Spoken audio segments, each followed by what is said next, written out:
out the new Sisters Braid 2 Hair Braiding and Natural Hair Care Salon, located at 18070 Mount Elliott Street. Our new salon is spacious with adequate parking, Wi-Fi, and all brand new state-of-the-art salon equipment.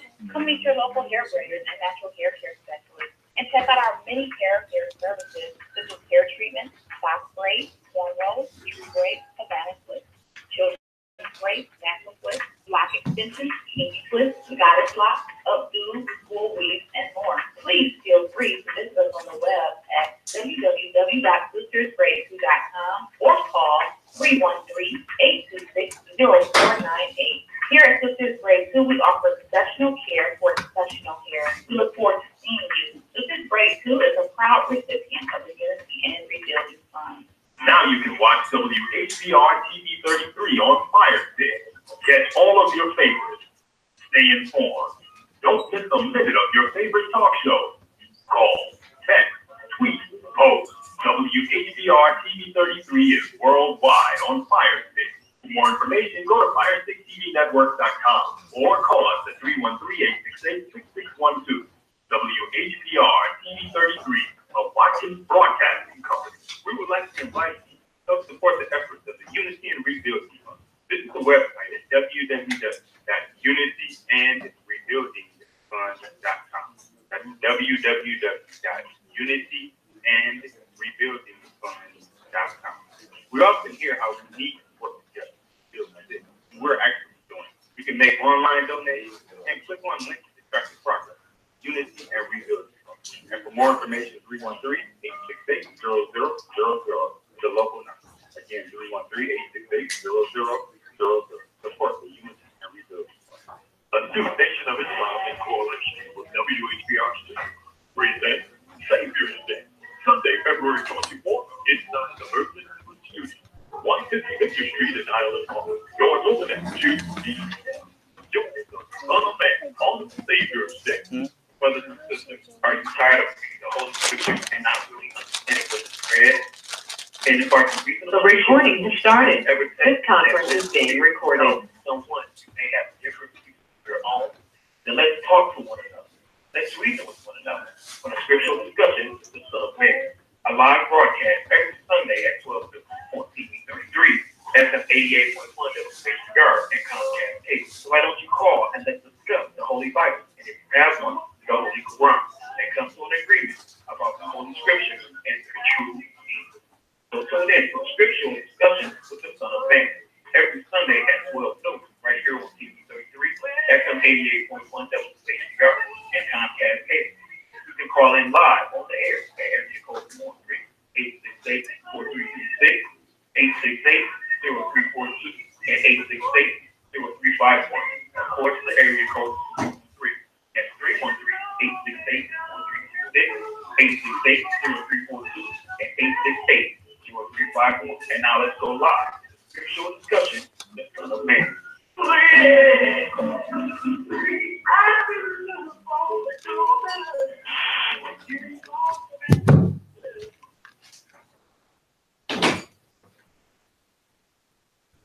In the name of Allah, the Beneficent, the Most Merciful, the Truthful, and the Most Just. I greet all of you who have the hunger and thirst for righteousness.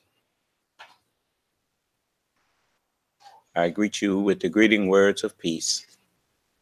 May Allah's Salam Alaikum.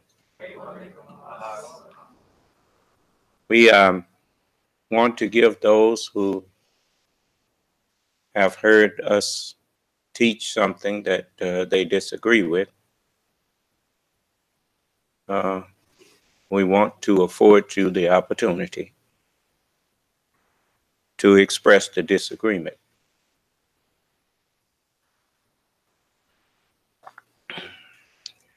At this time, you may press *6 on your phone, and I will be more than happy to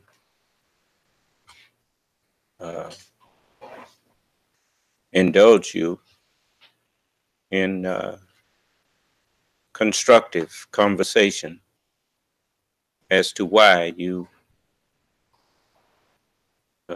may disagree with me about whatever you've heard me say. I I want to ask you a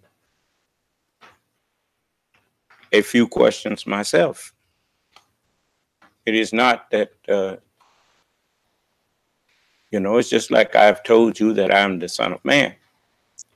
As you read the scripture teaches you that the Son of Man is the Lord. And he's the Lord of a particular day and time.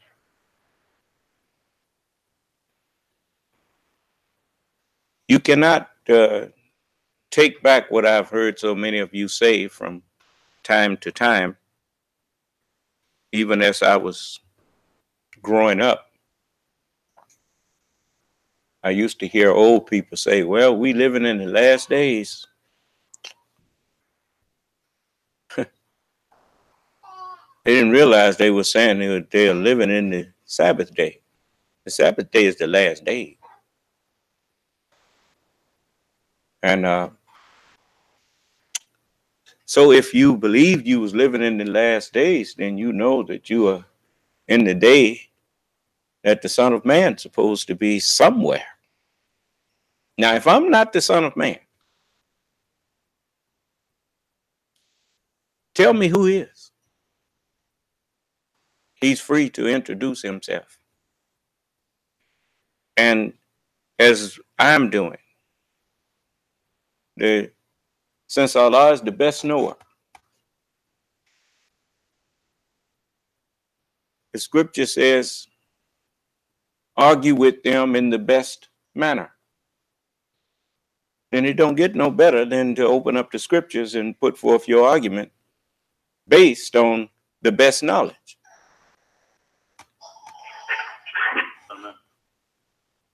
Yes, what is it? Just wanted to let you know, as you told us, you want us to let you know on 33 and Comcast, not broadcasting. It's been like that since early this morning, late last night. What is the problem? Yeah, it's the issue between the tower and the equipment. So it's not going out. Everything else, the web, these are all working. The web, the app, Roku, the Amazon Fire, all that's working. But what's related to the tower, which is 33 Comcast, that's been down all day. So that's down right now.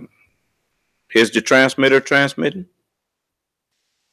It's working, but that is where the issue is in terms of the transmitter getting the signal out. Had errors on it earlier, we cleared the errors, but it's still not getting out somehow. And you're sure it's not on their side? Again, we're not sure, but we know on this side we had error messages, cleared errors, we swapped cables, and none of that solved the issue. You don't want to clear the errors. Rebooted everything we can reboot. Something specifically on the transmitter and antenna side. All right. And pretty much working on it all day. Well, you.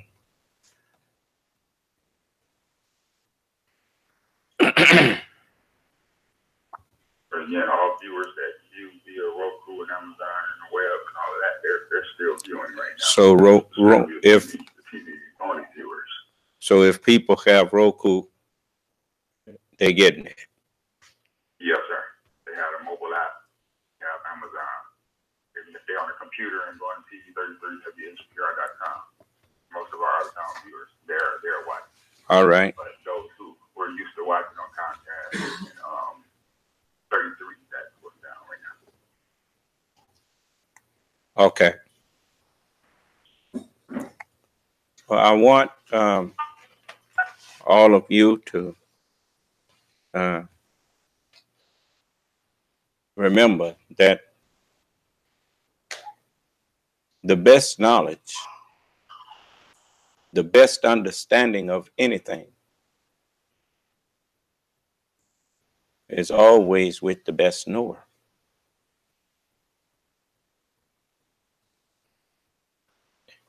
And so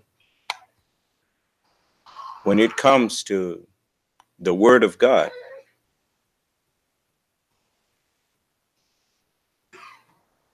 God is always the best knower. And when it comes to the creation,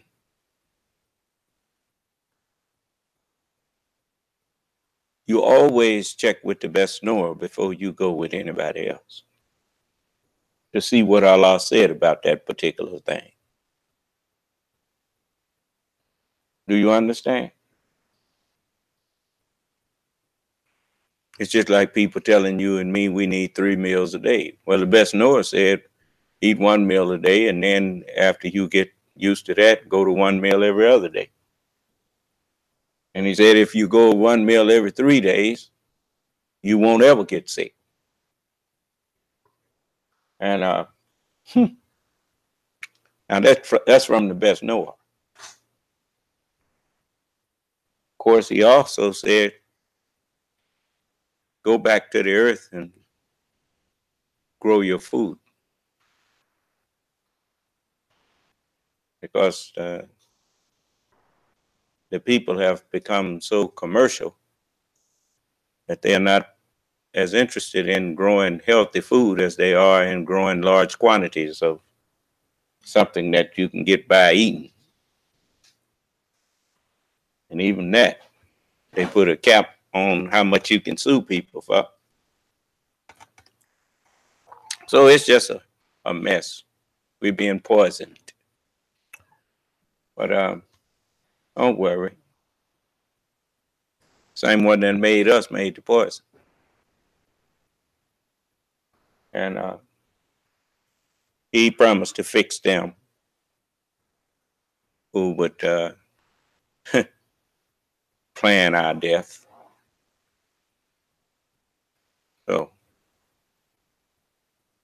So it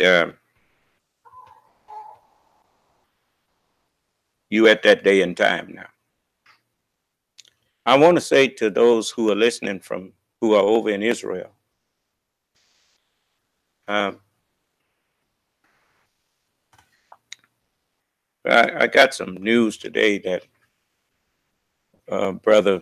one of the brothers told me that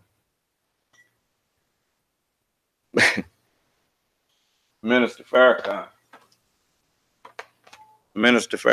followers are calling him the Messiah.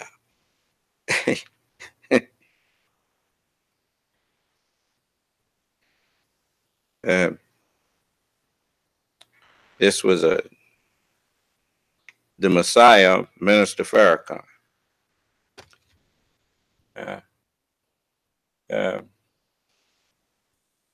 You know, did you ever hear Paul refer to himself as the Messiah? Did you ever hear Peter refer to himself as the Messiah? Let me now look. Unlike you all, when someone criticized me for something I said, I don't get mad. I just straighten it out.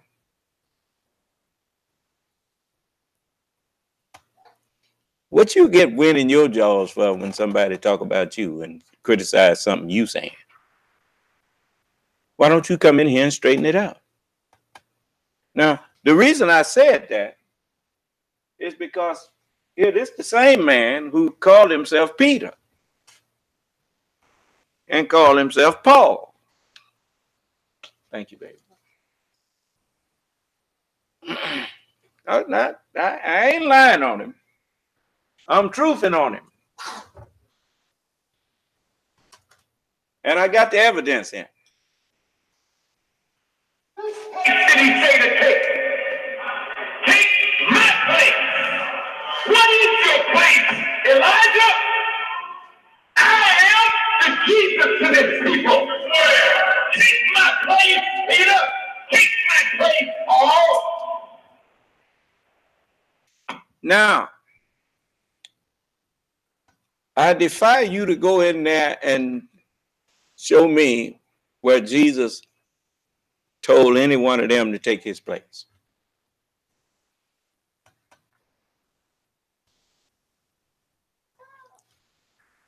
When the Honorable Elijah Muhammad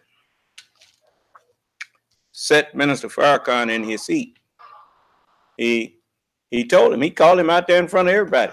Now, this is what he said. And the messenger told him, come out here. And then he told him where to sit. He said, no, sit there in his seat. Sit in the chair that the messenger normally sat in. And Minister Farrakhan, as he do with everything, he do like some of them people on the news. They spin stuff. You know. The Honorable Elijah Muhammad had already told you that he could not appoint anybody to take his place. When he was asked about choosing a successor, he said, nope, I don't do that. No messenger had the authority to appoint somebody to take their place.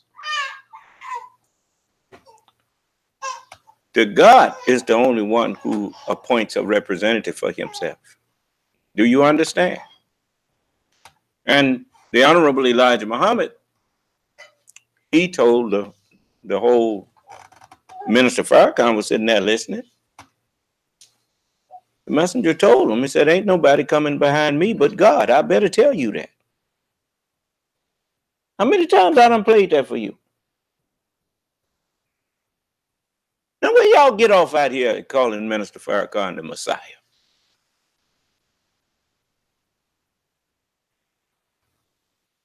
And what you notice, the Jewish community ain't said a word to me or about me. You know why?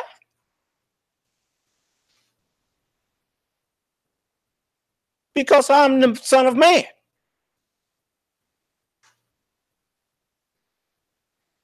No, matter of fact, the whole religious community ain't saying nothing to me.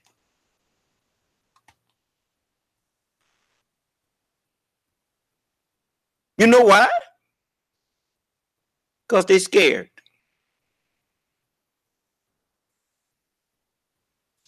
And they got good reason to be. Been out here lying. Even the very name that they call the religion that they have is a lie.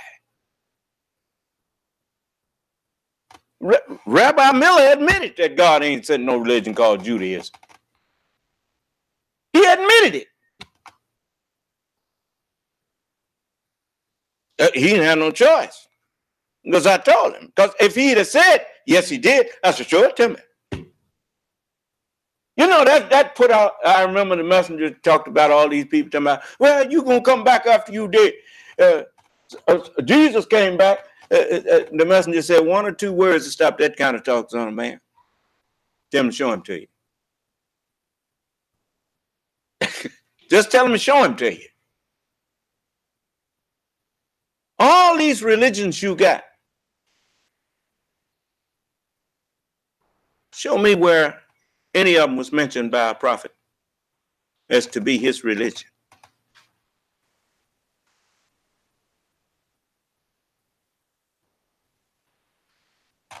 Prophets can't make up no religion for you.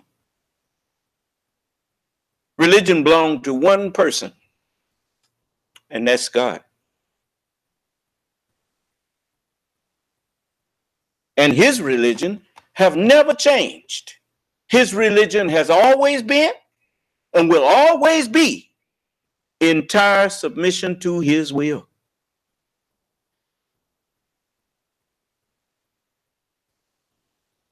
I tell you what, you agrees with that without even realizing you agreed with it. We already hold you to it. Now, how do I know you agree with it?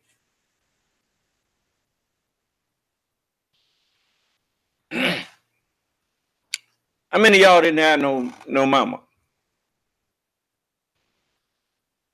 You know your mama once was a baby, right? You know your daddy once was a baby, right? So when they became mamas and daddies, the mamas and the papas,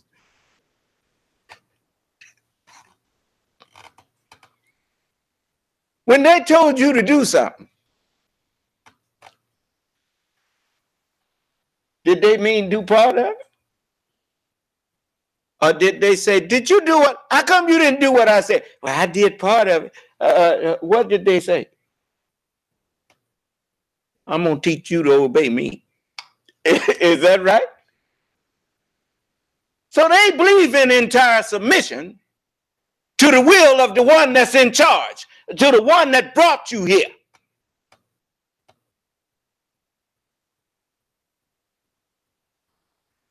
So, see how plain I make things? I speak your language, don't I? Yeah. Remember, we never sent any messenger but with the language of the people that he was talking to. See, I remind you, y'all, some of you get amnesia, you pretend you don't remember what language you speak. So I have to remind you of what you said. Huh? It's just like that. You know, when people lie, man, you couldn't hold nobody responsible for every lie they told. You know why? When they used to lie, they didn't have no tape recorders and DVDs and CDs and means to record what you say, right? So you could lie and say later on, I didn't say that, right? But now you got a man, a good example. Man lied. He sat up in the White House and lied as he was lying on the campaign trail. Simple thing like building a wall. He said he's going to build a wall and it's going to be beautiful and Mexico going to pay for it. That's what he said, right? Now ain't that clowning because he's trying to make the United States people, the citizens of America, pay for a wall that he said Mexico was going to pay for. And notice, didn't I tell you, the only people who support a liar is other liars.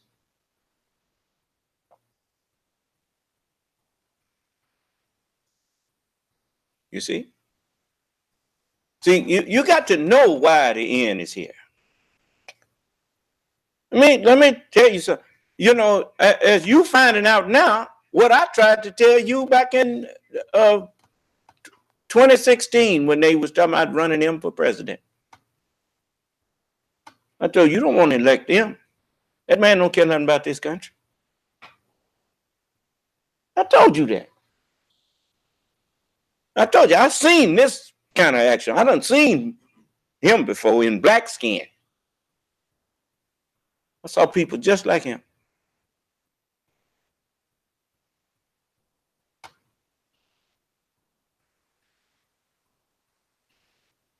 Let me tell you something. The quickest way you can see, one of your biggest problems is, and it's going to make you mad, and I know it's going to make you angry. The truth only hurts. I remember the messenger said this. He said, the truth hurts, but it does not hurt anyone but the guilty. You know why you got Donald Trump for president? The reason you got him for president,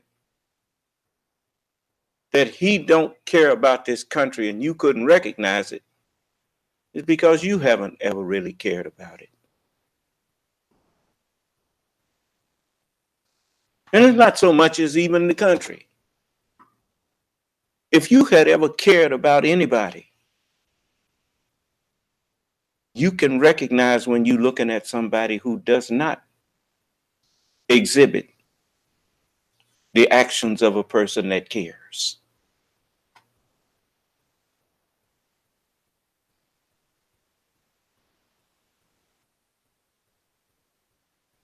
Even when I'm talking to people who hate me or people who have mistreated me,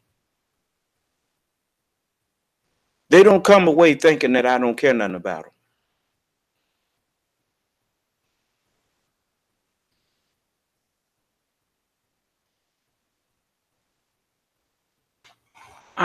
I understand too much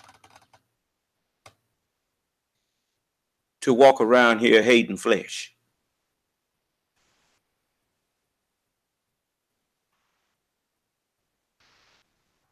That's why I said if I can't help you, I'll just leave you alone. I ain't gonna get in no insulting match with you. The only time I get into any back and forth with somebody is if I think I can reach them some kind of way.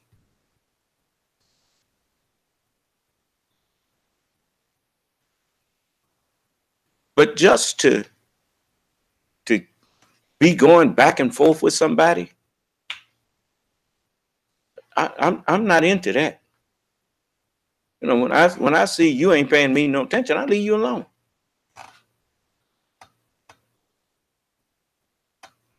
I mean, even when I show people that when they are speaking to me, when I'm quiet, I'm paying attention to what they're saying. Because I'll say it back to them a lot of times. I say back to them what they said. To show them I'm not just waiting on my turn to speak. I'm really listening to you.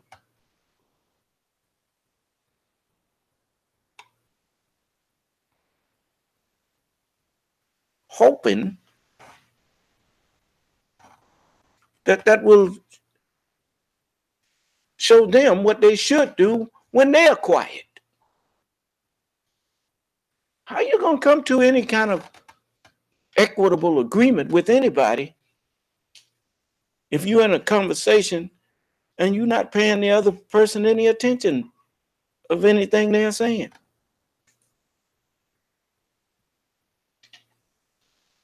It's like they just standing there talking to themselves. That's because you're filled with emotionalism. And you know what happens when you've seen the man trying to report the news while a hurricane was hitting?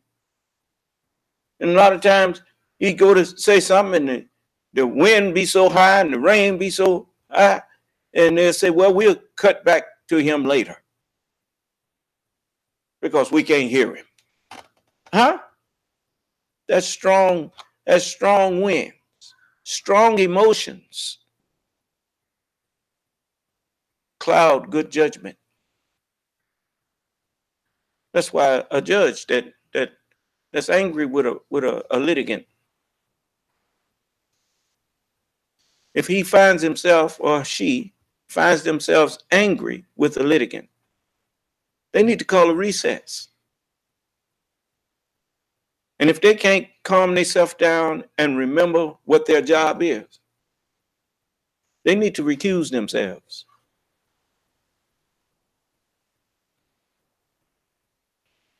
Justice must be dispassionate, without malice, without any emotions, just dealing with facts.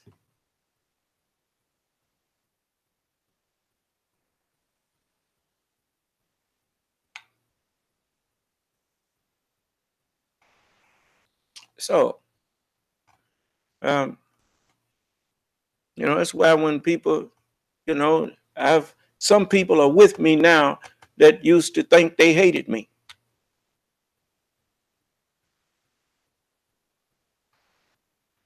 Until they really learn to listen. Let me tell you something. People who go along with you, regardless of what you do, they don't care nothing about you. The one that care about you, if you're wrong, they try to correct you. That's your friend.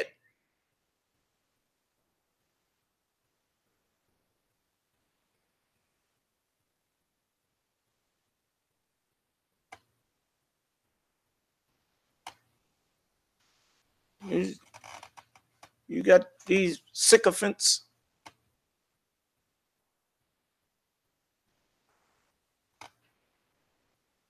You know, if I asked you, what is the, matter of fact, I'm going to let you hear. I'm going to let you hear, finish listening to him first. Now, how many of y'all think Minister Farrakhan, now to show you that they just say things. Most of them wants to be a minister, wants to be over somebody that one day they can get up and talk and collect money. Because if you ask them, what are you all actually doing? You say you building a nation, and we don't see you building anything.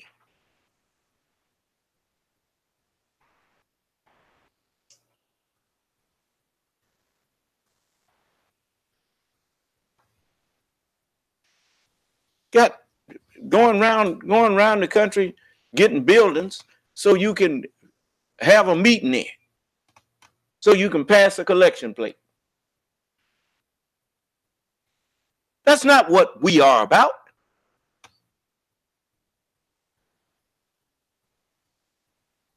I'm not interested in just getting you somewhere and getting you on an emotional high so I can pick your pocket.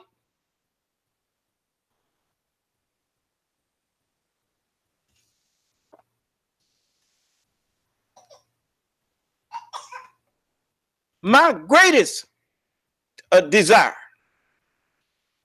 is to enlighten your mind to such a degree that no one will be able to trick you.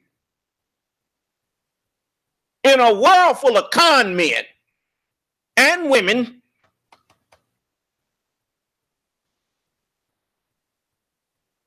the thing you need is to be able to recognize when somebody conning you.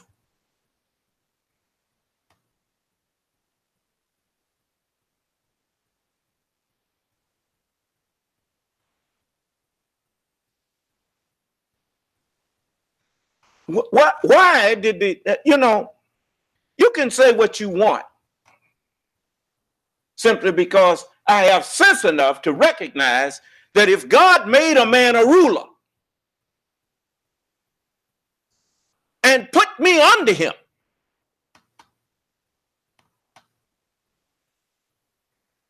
then God must have wanted me to learn something from that man.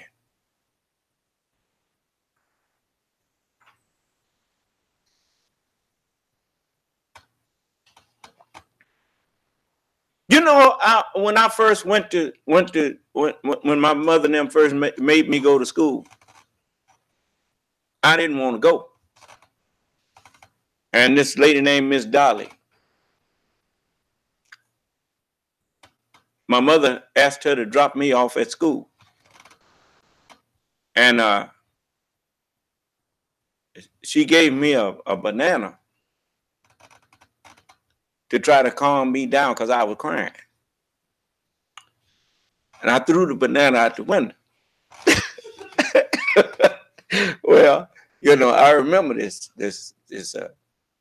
And so when she got me to school, she came there and opened the door and let me out. And I walked like I was going to the school. And when she took off, I took off. And I ran back home and stood behind my mother's clothesline. She had sheets and stuff hanging. People used to hang their clothes. They didn't have no washer and dryer, at least no dryer. They had one of them old washing machines with the rollers on it, and your clothes go through it and they squeeze the water out of them. And so I was standing back there behind the sheets hiding. And at least I thought I was hiding, like a child will, forgot my feet were showing. And anyway, Miss Oliver saw our neighbor, she saw my little feet out there and called my mama and told her I was back there. And she gave me a whipping and made me go back to school. I thought that was just as mean to make me go back to that school when I wanted to stay home with my mom.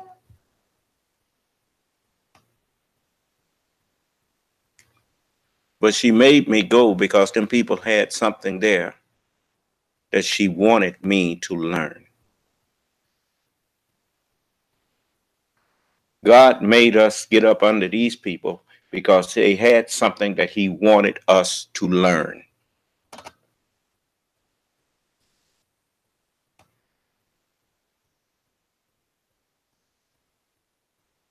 As the messenger said, he said, now just remember, you're honoring a ruler.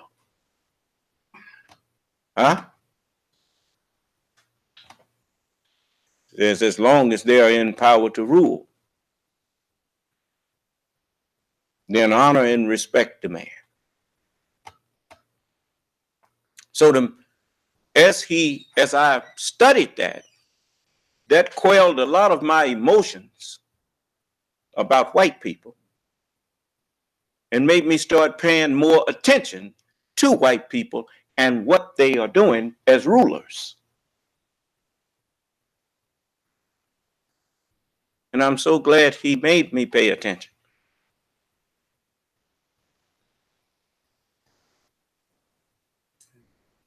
Because I've learned quite a bit from watching them. For instance, I had never been interested in politics. So God piqued my interest by putting a black face in the White House. And a man that had some dignity. So much so that I started to support the man. And at the same time, I started looking at how this government is actually set up. And it wasn't set up by no fools.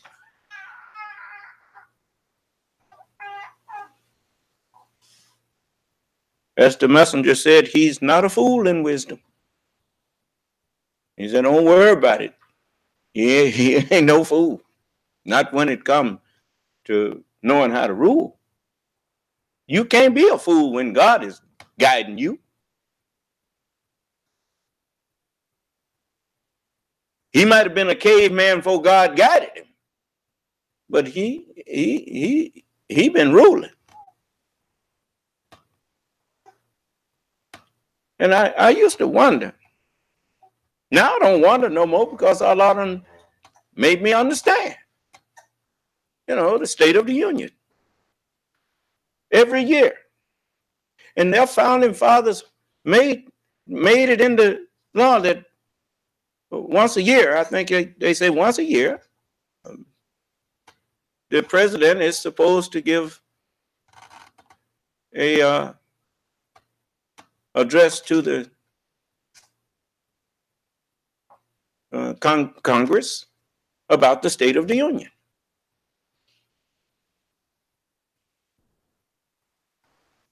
You see? And he wanted to know, what condition is the Union in? The State of the Union.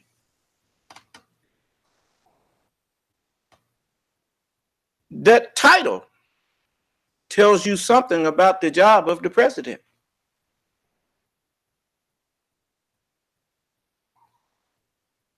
And that's what you can't fake that. See, the job of the president is to steady be working towards unification and a more complete unification of the American people.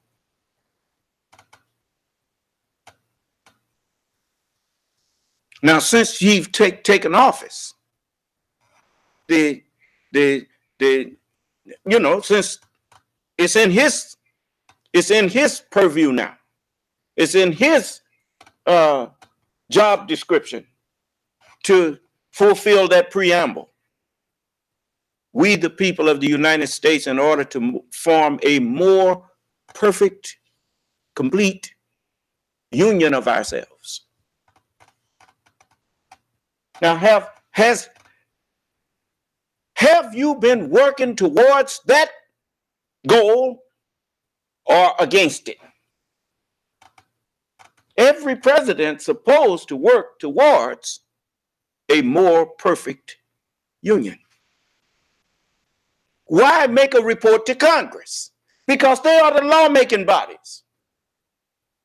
If the president is doing his job, he should look at the union, the state of it, and make a suggestion. Since he's the executive, tell the other co-equal branch, we need this to happen and we need that to happen, which will make us even better. But what happens when you get someone in there that may be a dual citizen of a country that is in direct conflict with your ideology and the value system that you hold? I mean, when one of his sons was asked what his favorite city was, he said Moscow. How does a youngster declare a city in Russia to be his favorite city if he's an American citizen? How do you do that?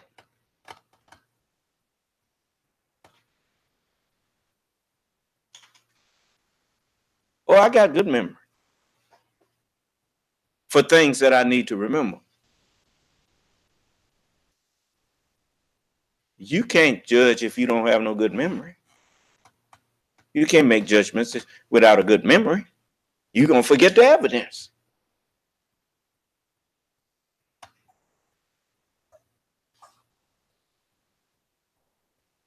It is like people, here I'm trying to save their country, and they come in here and cuss me out.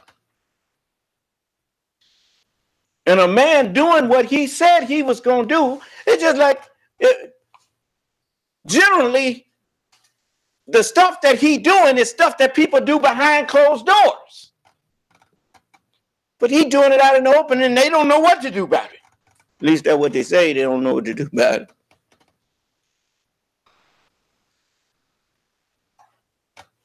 But he told him he was going to drain the swamp. I told him what he meant by that. He meant he was going to dismantle your government. Remember, Washington, D.C. is built on a former swampland. If you drain the swamp, the swamp already had been drained once. See, you thought he was meaning one thing. And reality now shows you that he's actually dismantling your government. He's doing the same thing with the presidency that preachers did with the title Messenger of God. You expect a man that is a messenger of God to have dignity. You expect that man to be an example of uprightness. Is that right? You expect that man to exemplify the love of God, which is to show love for God's creation. Is that right?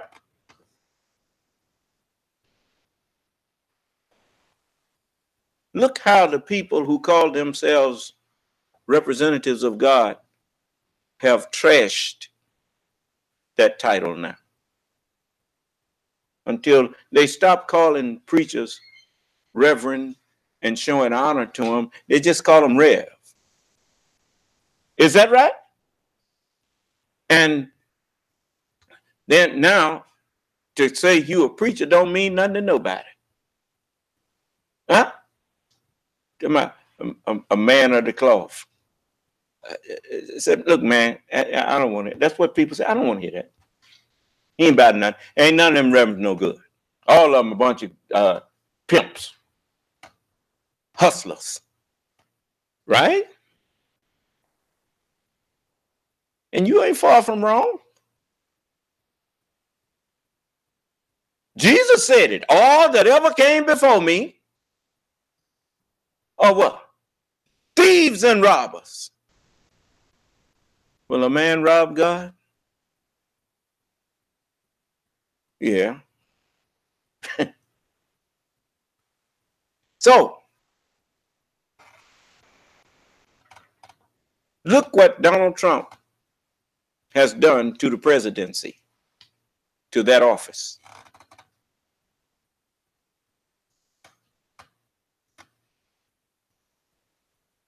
He turned the office of president into a joke.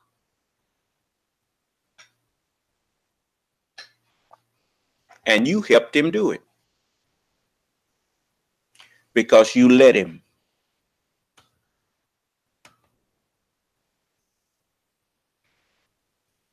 Because something that was out of your reach and good sense would have taught you that it should have been out of your reach. Donald Trump made it look like you could do it.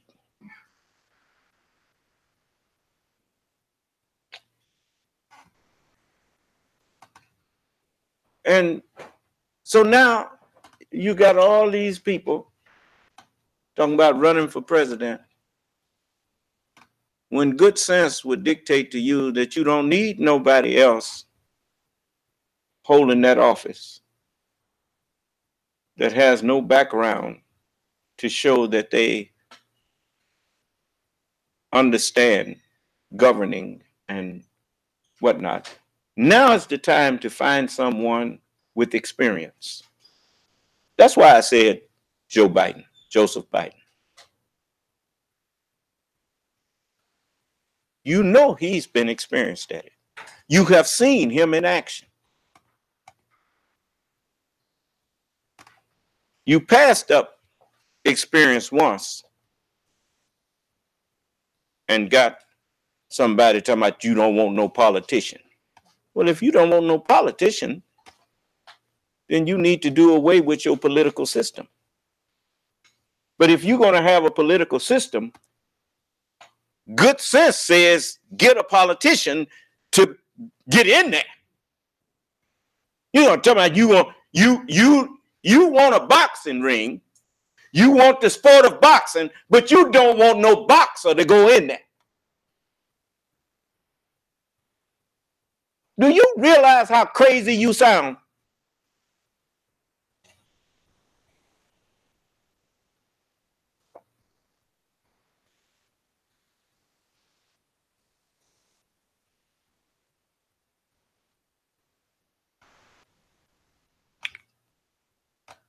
You are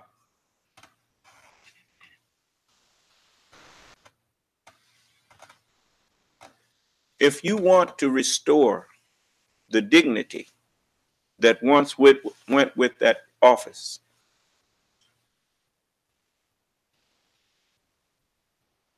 then you need to put a man who understands that even though he curses and swears, he understands that there's a time and a place for that. And it's certainly not from the highest office in the land. That's why the only time you caught him saying about the big effing deal or whatever, they caught him on an open mic whispering something to the president. He wasn't just loose with it.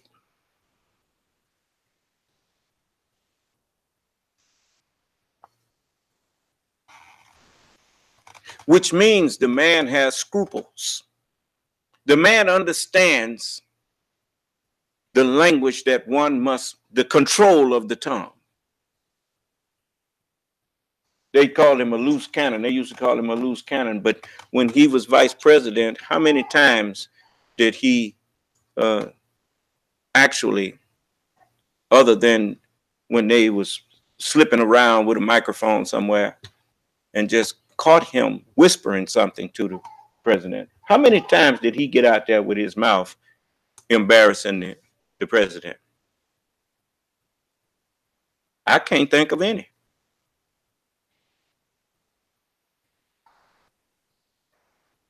Which means he didn't embarrass America. He didn't embarrass the United States.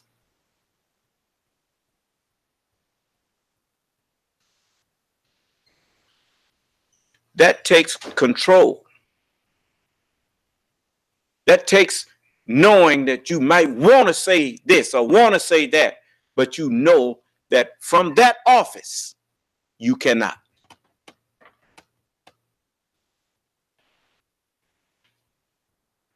Do you know what the root word of politics is? It is polite.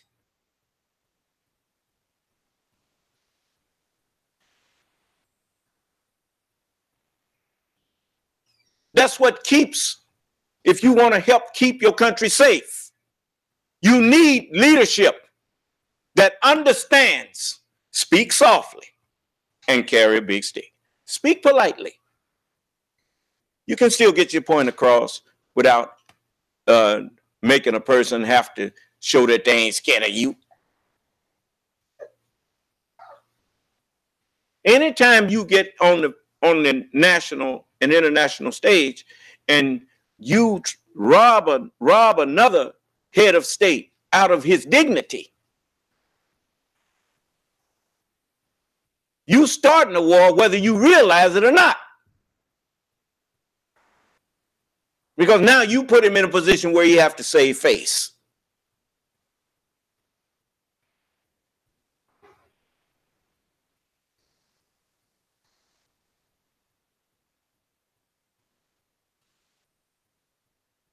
It's always better to be humble.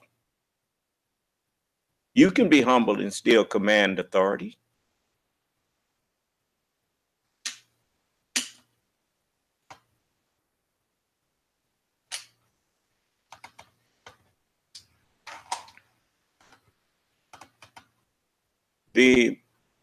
As I told you, you see and I see.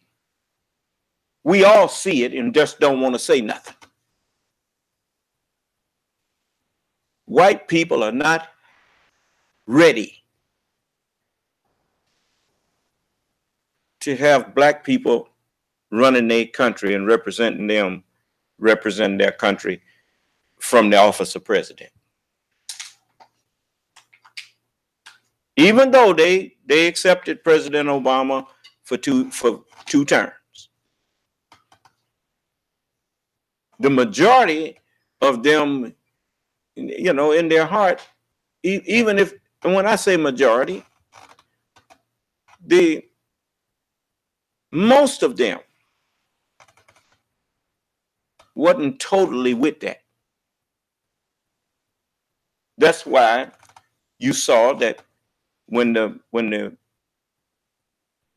House of Representatives and the Senate was opposing everything that President Obama was doing, there wasn't no big outcry from the people. Even President Obama, you know, it's a feather in his cap that he recognized that. He said that maybe he was about 20 years too soon. You know, until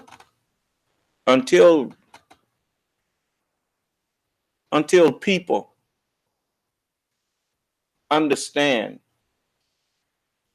you know, it's just like with me. I can't deal with people based on what I understand. I have to deal with people based on what they understand. You understand? Since there is no compulsion in religion, you know, I have to talk to people that I think are unreasonable. But to them, they are not unreasonable.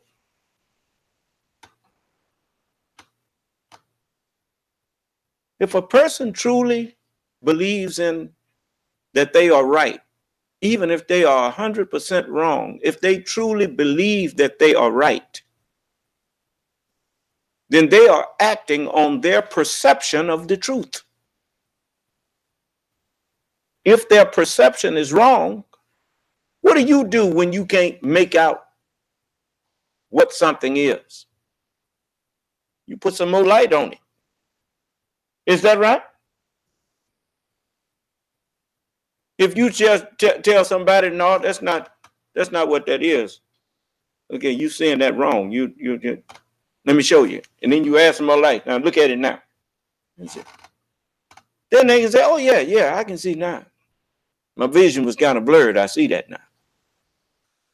Well, they ain't gonna never get rid of blurry vision if you're gonna beat them up every time you run into somebody that think they have the truth and you can't show them that what they have is not the truth. Then the best thing you need to do is stop trying to teach people, because you obviously not the one to teach them, because you can't show them beyond a reasonable doubt that what they are believing is wrong. It's not enough to just want to be something. You still have to have the skill, the talent, the ability to be that. If it's not in you to be that, then you need to go and look for another vocation, because that's not your stick.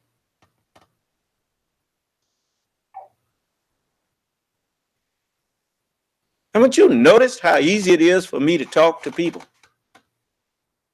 that disagree with me if they're willing to talk to me? That's because that's what I was born for.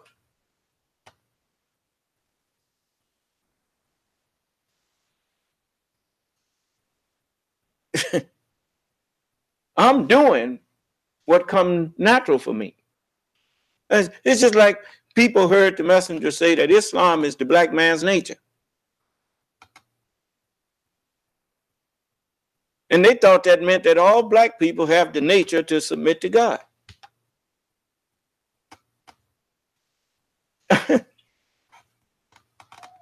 Have you looked at the world? Even though the understanding that you had irrefutable proof right in front of your eyes that you have obviously misunderstood something, you didn't pay that no attention. You still kept on parakeeting something that you wanted to hear and believe in, even though evidence was proving you wrong. I mean, if he meant it like that, why did he stand up talking to the believers one day? He told them, he said, you the craziest. He said, you about the silliest people ever lived on earth. Do that sound like he thought that they was all righteous?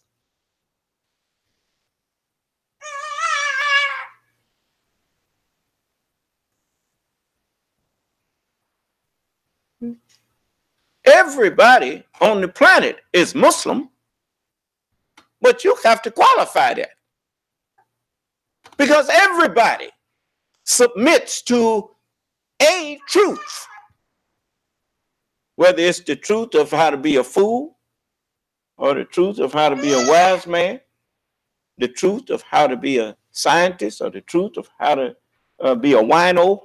There's a truth that makes you what you are. So in that sense, yes, everybody's Muslim.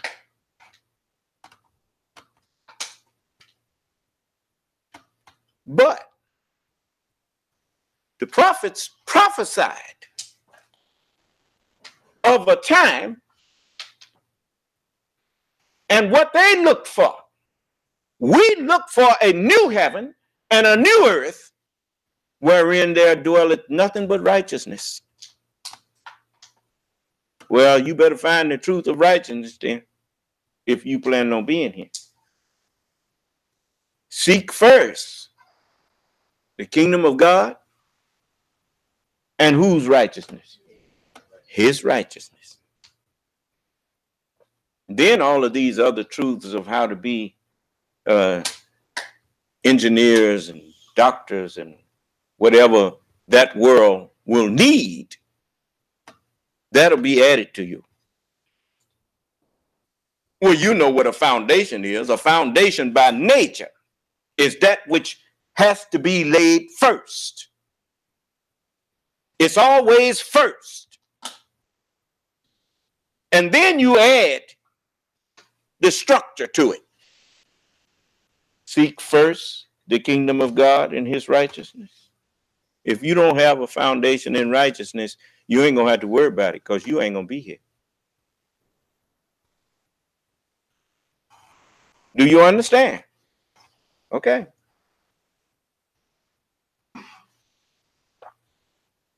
Now I notice these all you fellas out there calling Minister Farrakhan the Messiah. You just telling him what you think he want to hear so you can be close to him so you can help rob your people. Otherwise, you'd be in here giving me what for about saying that he's not. You ain't got no basis for calling that man no Messiah. The Jews jumped all over him talking about, the Messiah. Even the Jews claim to be waiting on the Messiah. Huh? He had him explaining that he's not an anti-Semite. He put him on the defense.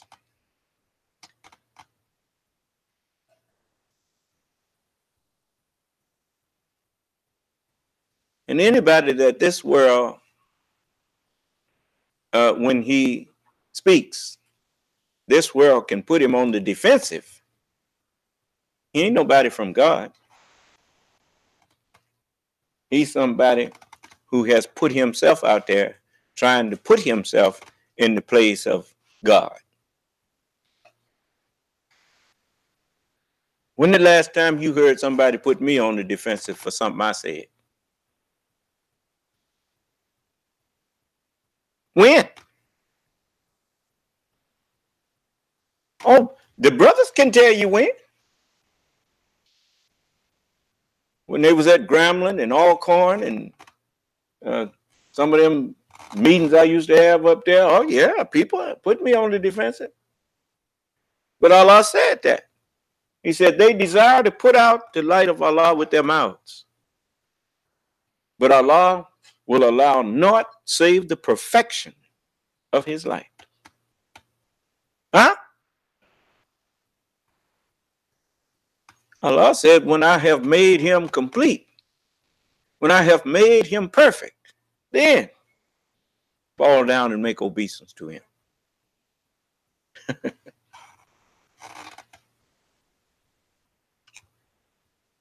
So you see, Allah has perfected his light in the mind that's now standing here speaking to you. You see? So if I talk from now until this time tomorrow, you wouldn't hear nobody call themselves putting me on the defensive. They're too busy taking notes, learning.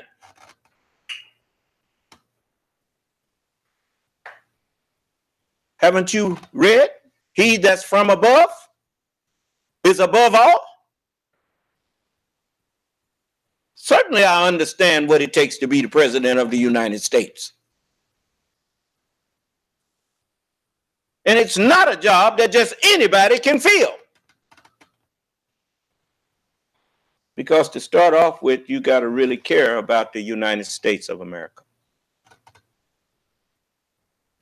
And most people are only concerned about what they can get. They ain't thinking about really what they can do for the country. They're thinking about that big purse. Thinking about the prestige.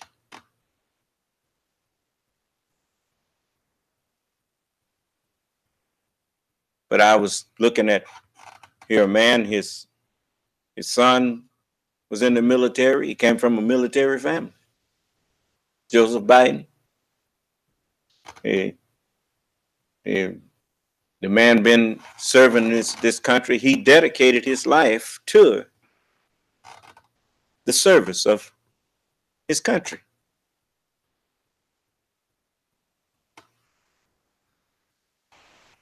I don't mind having a man like that for president. Because if he do what's best for the country, I'll be all right.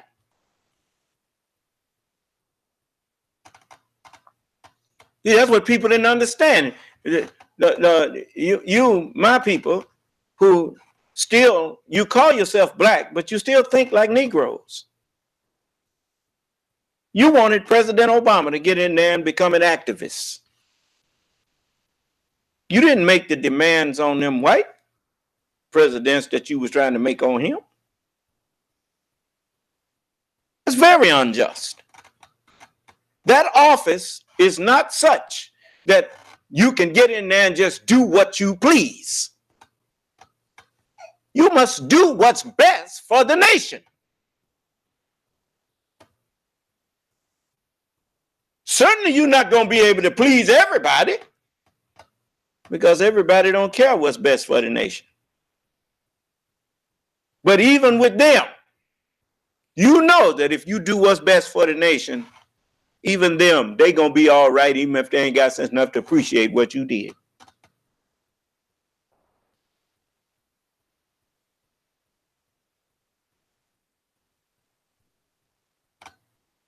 The thing that any president that cares about the United States, the most important thing to him is that the country be better off, the union be better off after his tenure than it was before. President Reagan, he asked that question. He said, this is the only question you need to answer. Are you better off now than you were 4 years ago?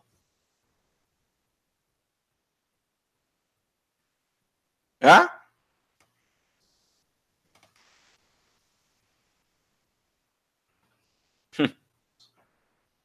So I told you that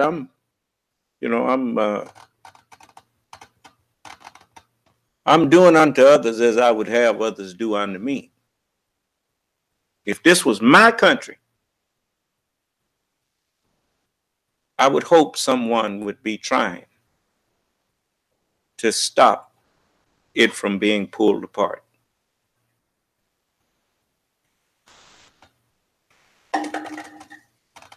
You know, even Democrats and Republicans, it's like your left, your hand, your right hand. They call themselves to the right and the left. Huh? Well, generally, the left and the right hands work together. You try to do something one hand that you know how hard it get. You can't even hardly sweep a floor with one hand. You got to have both hands sweep that floor. They used to understand the value of what you call reaching across the aisle, even though it's a democratic republic, meaning that the majority rules in the place of representatives of the public.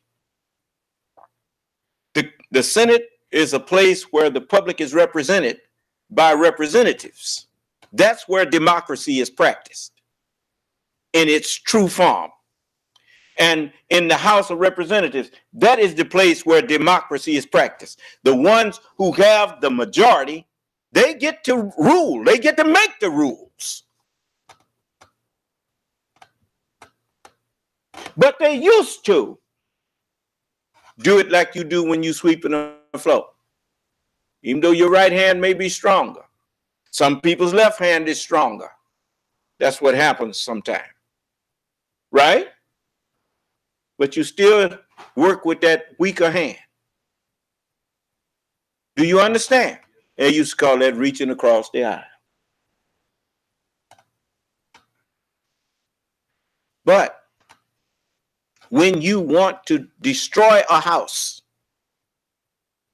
The quickest way to destroy any house is like the scripture said, divide them one against the other. For a house divided against itself cannot stand. We know that. We are living proof of that. The black man and woman of America, the reason we don't have anything, the reason that we are in poverty all over this country, the reason that we are always on the bottom is because we are divided against ourselves.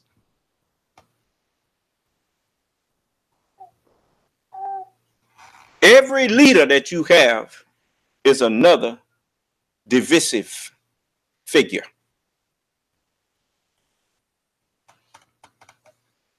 If you want to be one, you need to have one head.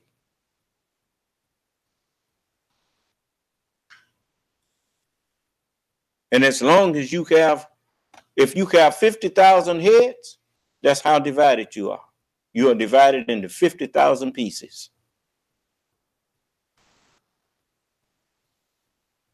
And you still ain't figured it out.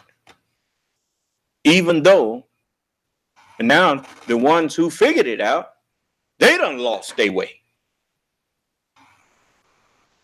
And the framers, even the way they named their country was a reminder to them that unity, everything that you have, you will lose it if you lose your unity. So they gave it the name United States of America.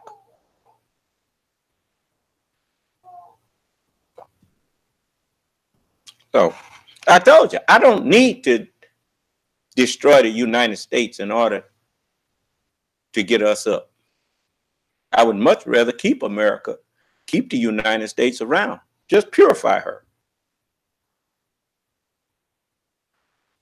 That'd be having a mighty strong friend. Huh? Nothing wrong with having strong friends. Right? The stronger your friends, the stronger you are.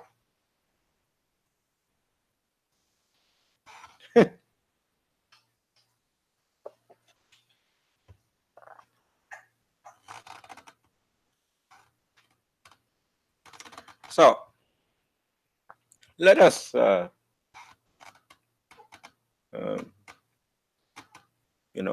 as I told you, I guess you've been praying for the FBI to be successful.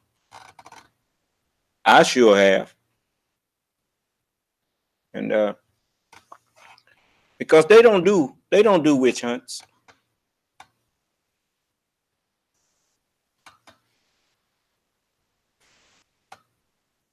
And everybody who knows the history of them knows that they don't concoct and manufacture evidence. If you got evidence, it's raw material. It ain't manufactured. Huh? You may not like it that they dug it up, but they dug it up. And here it is. Huh? Al Capone would even testify to that. They wanted to get him for murders and all that stuff they knew he had committed, but couldn't prove it. They finally got him on tax evasion, didn't they? That they could prove. And they did prove. And he wound up at Alcatraz. Huh? But they didn't set him up. Because they understood that you cannot protect your nation if it comes out that you do it crookedly. How can you hold others accountable for laws when you breaking your own laws? Huh? When they find out you're breaking them, remember what Billy Jack said when the police was crooked? He said, well, when those who are supposed to uphold the law break the law, then there is no law. Just a struggle for survival. In other words, you just got a concrete jungle here, and we just all struggling to survive, and I'm going to do what I can to survive you.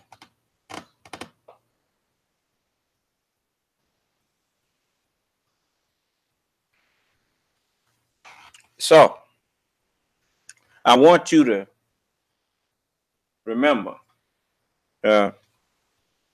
Minister Farrakhan knows he's wrong. And don't think he don't know he's wrong. Oh yeah, he know. What the messenger said about him, he been mad ever since the messenger said when people was praising him.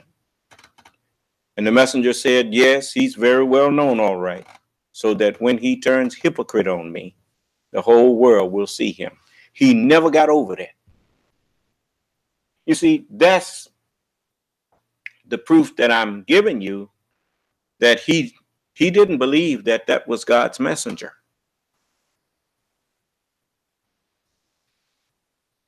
You remember when Jesus told Peter, when Peter said he'd give his life for him? And Jesus said, will you give your life for me, Peter? Before the cock crow, you're gonna be done denied me 3 times. How you think that made Peter feel? You think he was happy? Because Jesus said that out loud, didn't he? So shoot, why you want to say that? Yeah. And what happened? He did exactly what Jesus saw he was going to do. And now look at the whole world see Minister Farrakhan now. Even some of the white people who was in Scientology had to try to guide him to tell him, brother, don't go over there. Huh?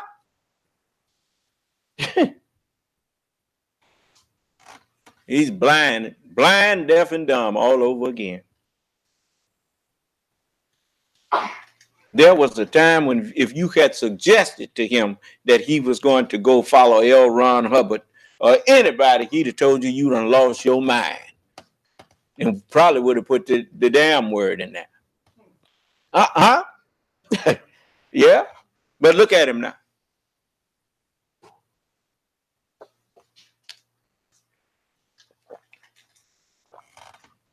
I would hope that if the messenger of God had told me that, hey, you're going to do this or you're going to do that, and I didn't like the sound of it, I would have been asking him, is there any way I could avoid that?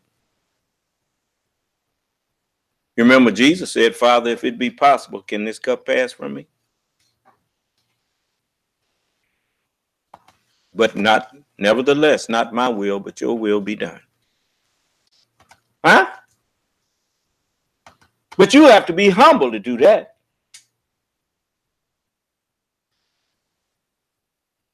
Now out here letting people call him the Messiah. I done heard some of them even call him dear holy apostle.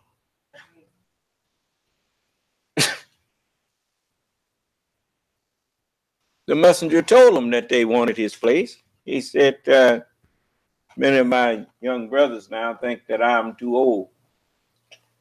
He said, and that someone younger should take my place. He told them, he said, if Allah took me away, you couldn't carry on. You'd leave the world in a terrible condition.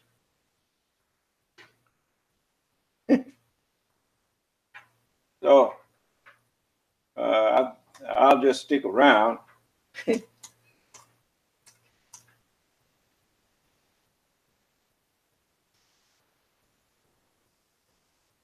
Let's see.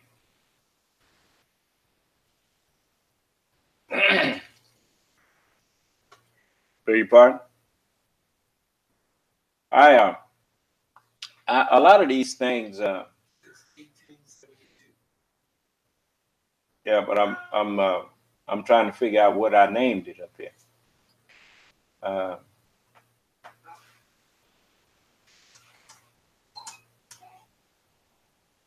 Here it is. See, when you put in one word, I put enough words in there that if I couldn't remember, I just start guessing at what words I put in there. Here it is. I am honored to be living today by God. So many of my brothers have fallen since I was born, and I can't find. Don't be ashamed to tell people that you're 150 years old. Thank you of that, because God has blessed you. What if you would live as long as Moses? What if you would live as long as Moses? He lived nearly 1,000 years. Now, what are you talking about beyond the 100 years? You nothing but a baby.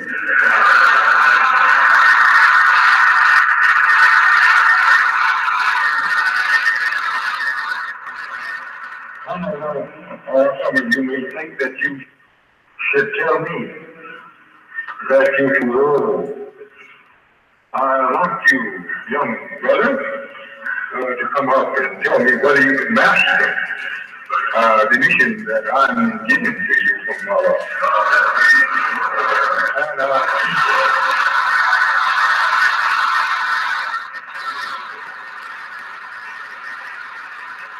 I suppose if you had lived in the days of Moses and other long prophets, you would have killed them to get them out of the way. But what you were thinking is true. The Bible teaches at the age of 120 years of Moses, he wasn't upright. He didn't walk stupid. And he went on when he died, he was like that. And these others. So, brother, I think you need to study history. You think I'm too old, and you're not yet able to take my place.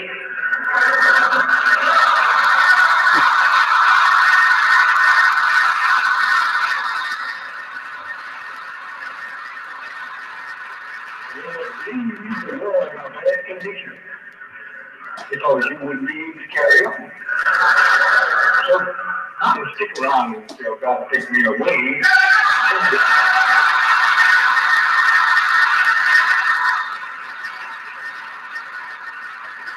Now, what was that he stand up there talking about, take my place? Huh? Now you know who it was sitting there thinking he could take the messenger's place.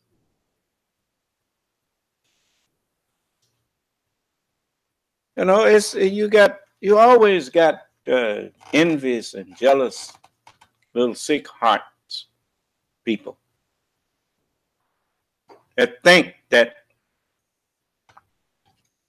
something looks so easy. It always looks easy from where you sit.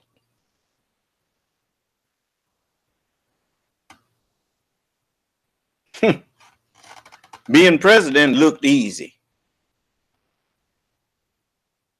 Donald Trump done found out how easy it is, huh? Ain't easy at all, is it? So he just gave up. He stopped and started go play golf. Huh? Walking around, breaking deals, trying to get the people and their allies to break the deal with Iran because America broke, because Donald Trump broke it. And people as good as said to him, you out of your mind. Huh? They waiting on their sick friend to get well.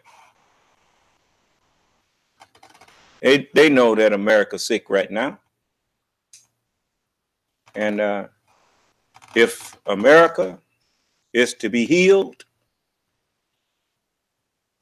I'm going to say to everybody that's in the Democrats that think you want to run for president, now ain't the time. You need to coalesce around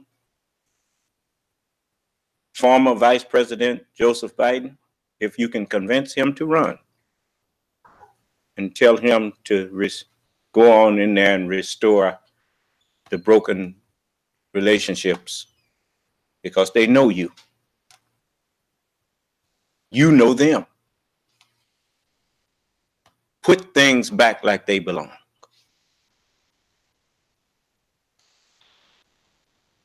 Then the FBI need to arrest all of those like Devin Nunes, who was in there just outright saying he's there to protect Donald Trump.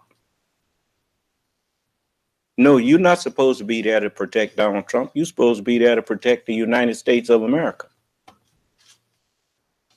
That's what you're supposed to be there for.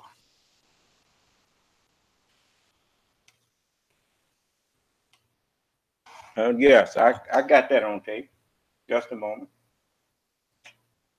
I believe I can pull something like that up. Let's see here.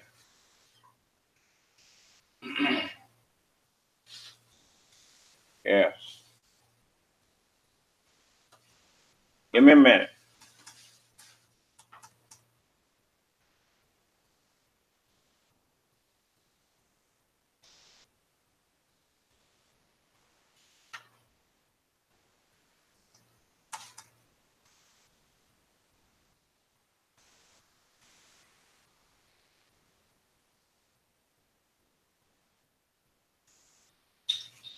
See, it ain't came up yet.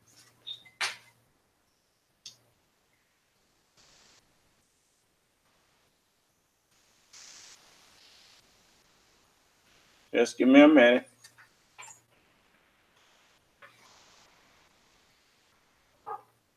That's all right. I know what to do.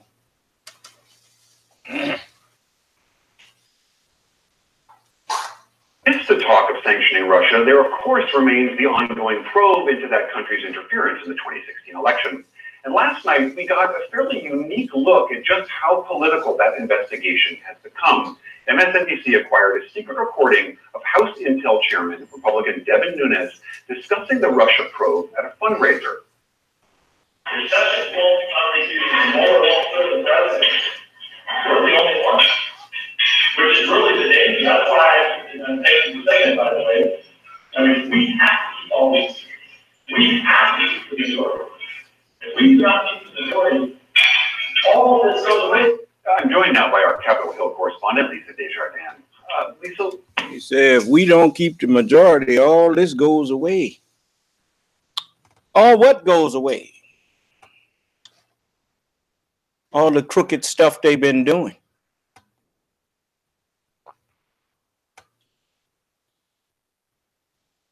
You see, they saw their chance after realizing that majority rule only takes place in the Senate and in the House of Representatives. So they've been concentrating on, remember I told you that your Congress is full of traitors? I told you, I've seen this stuff before. I done seen crooks get in power and you don't even know where these people came from, and all of a sudden they're a captain, they're a lieutenant, they this and they that. Where they come from? They were sent in there by somebody who intended to tear up what you had. And I tried to warn you. And while they was playing to your racism and your bigotry and your hatreds, they was planning on destroying all of us.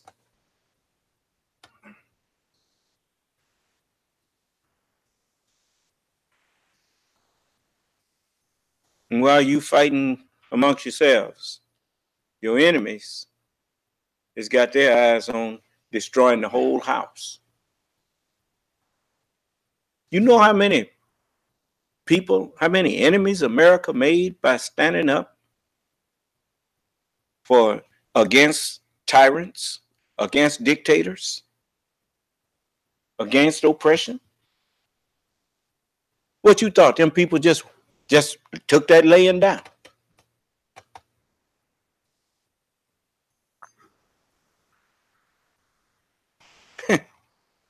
You better wake up.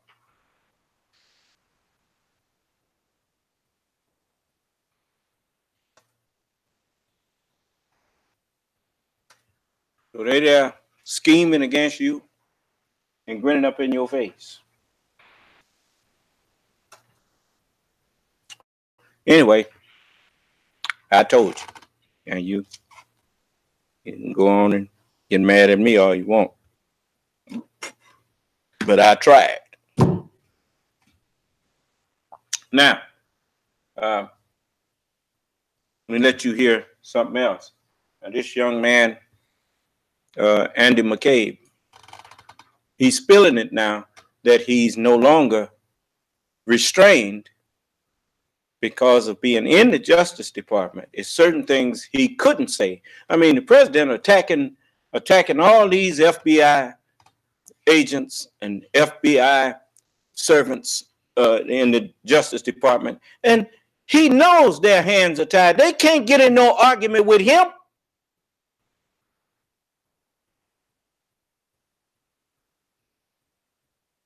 And I told you, nothing but a coward.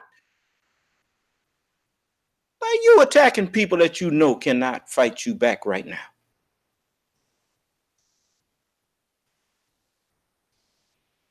Trying to provoke them to discard the law, to discard and start making, trying to get them to go into a private vendetta against them. Them people ain't that stupid. You don't get to be part of the FBI by being a fool.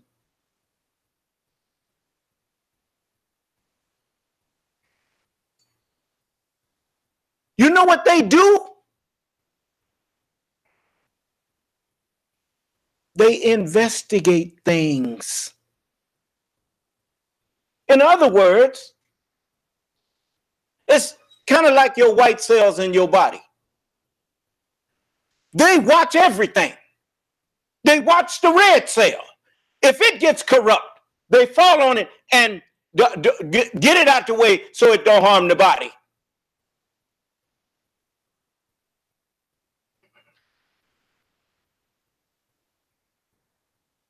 That's the soldiers of your immune system. The white cells. That's the ready army to deal with whatever. The FBI is the soldiers of the Constitution. I respect that. And I see the wisdom in it.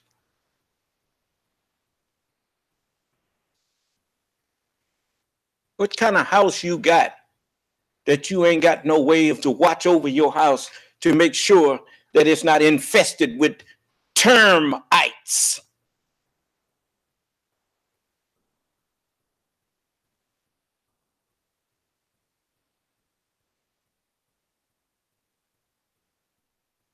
Just like when Andy McCabe told them Devin Nunes was in there, and he told them that they was getting ready to launch a counterintelligence program, a counterintelligence investigation on President Trump because of, you know, some of the things that he had been doing with Russia. None of them objected. Didn't want to get out on the TV and on Trick News, you know, Fox News,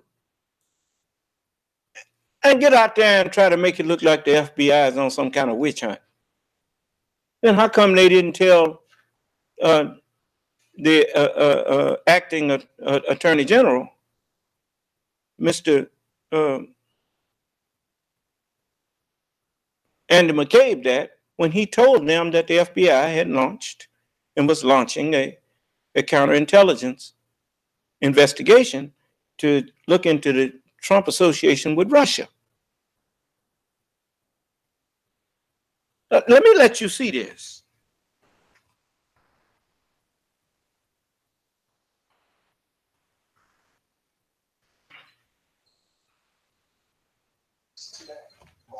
The New York Times reporters. The New York Times summarized what they described as President Trump's 2-year war on the investigations encircling him. That war has included attacks by the president on our first guest tonight, Andrew McCabe, and his wife. Much of the Times report today is a cohesive assembly of most of it is of things that we already know and have already been revealed about the president's war on the investigations and the investigators, including special counsel Robert Mueller and his staff. But the lead item in the Times report shows the president once again stepping up to the line, if not crossing the line, of obstruction of justice. The Times reports that shortly after firing Attorney General Jeff Sessions, the president called Matthew G. Whitaker, his newly installed Attorney General, with a question. He asked whether Jeffrey Berman, the United States Attorney for the Southern District of New York and the Trump ally, could be put in charge of the widening investigation. That was, of course, a widening investigation, which the President of the United States had already been effectively named an unindicted co-conspirator in federal court in Manhattan, an unindicted co-conspirator who committed crimes with Michael Cohen and ordered Michael Cohen to commit crimes in arranging payoffs for the silence of 2 women in the final days of the presidential campaign. The problem for the president was that Jeffrey Berman, who the president appointed as the top federal prosecutor in Manhattan, had already recused himself from any investigation involving the president. So Jeffrey Berman could not do what Andrew McCabe says President Trump expects from federal prosecutors who he appoints. Jeffrey Berman could not protect Donald Trump. In his book, Andrew McCabe writes that what he knows about President Trump, asking then FBI Director James Comey to drop the investigation of Donald Trump's first national security advisor, Michael Flynn, who has pleaded guilty to lying to the FBI. He writes this: after Comey's conversation with the president, he called me on the phone to tell me what Trump said. This was the moment when I realized that the president and his administration were not just inexperienced, not just unfamiliar with the established norms of democratic government. They wished to manipulate the functions of government mainly for their own interests. And joining us now, the author of that passage and the book, The Threat, How the FBI Protects America in the Age of Terror and Trump, the former deputy director of the FBI, who, after the firing of James Comey, became the acting director of the FBI, Andrew McCabe. Thank you very much for joining us tonight. I know you've been through a bunch of these television discussions. And I want to go, let's start actually with the breaking news of the night, which is Jeffrey Rosen, and this question of what kind of experience should a deputy attorney general have, and apparently Jeffrey Rosen has served in the Bush administration, served in the Trump administration, but not in any capacity near the criminal justice system. Well, Lawrence, I don't know Mr. Rosen, so it wouldn't be proper for me to speak about his abilities or how he will do in the job. But I will say this: I've had the opportunity to work very closely with several deputy attorneys general, and it is without a doubt one of the hardest jobs I think that you could find yourself in Washington. The Deputy Attorney General essentially runs the day-to-day functioning of the department, oversees all of its operational capacity, all of the investigations that take place across not just the department, but all of its component groups. It is an enormous responsibility. So he will very quickly find himself in a super challenging position, and one that will require him to immediately start making some very tough decisions. For instance, as we approach whatever phase Director Mueller is in his ongoing investigation, the continued protection and support of that investigation, which is so important to this country and to the work we expect. But isn't that Attorney General Barr's job now? It will be. Attorney General Barr will have ultimate authority over those things, but on a day-to-day level, the Deputy Attorney General will be the person likely to be first interacting with Director Mueller. And also to the New York Times report tonight that the president called up Matthew Whitaker when he became the so-called acting attorney general and asked if basically he could change prosecutors in New York and restore the guy he appointed who had already been recused from this. And apparently Matthew Whitaker somehow got it through to the president that you can't do that. Your reaction to that? Yeah, any reader of your book will not be surprised by that, and will expect that we will, over time, discover more and more such phone calls Donald Trump has made around the administration. Right. So it's not surprising at all, right? Especially when you're familiar with the history that we went through in May of 2017. It's not that different from asking Director Comey to just let go of the investigation of Mike Flynn. Of course, one of the crucial steps that caused us to believe that this president might, in fact, be trying to obstruct justice. So it's not surprising the reporting in the Times today, but it is incredibly alarming, and it's something that the people in this country should be focused on, should be asking questions about. It cuts to the very heart of the issue that I referred to in the thread, and that is the behavior of this president, statements of this president, his administration, and his supporters on the Hill are on a daily basis undermining the institutions we count on to preserve a free and fair society in this country. You know, they give the American people more credit than maybe they should by not making things clearer, because they assume that American people are educated people. But the fact of the matter is, they're trying to remind you and me that the president's job is to uphold the law. And he's breaking the law. And that should be a matter of concern to all of you.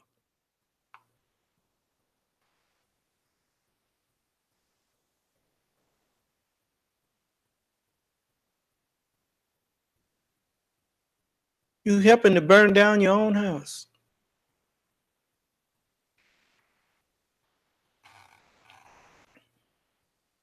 And those, you know, that young man,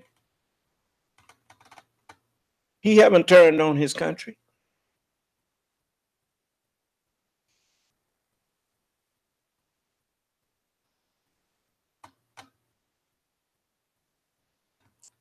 But listen. President is, as operationally as a president, is new to all of us. We saw the campaign; it looked pretty crazy. It turns out the Trump presidency is pretty crazy too. But what maybe some of us thought we could predict would be the behavior of what you just referred to, which is the Trump allies on Capitol Hill, Republican senators, for example, like Lindsey Graham and others, who have surprised me. Mitch McConnell has surprised me in his fealty to Donald Trump. Has that been surprising to you, to see the way Republican senators have gotten in line with President Trump? It's been surprising to me for quite some time. It's surprising to me that things that take place day in, day out, and took place in the previous Congress that provoked no oversight reaction, no critical response on the Hill whatsoever. So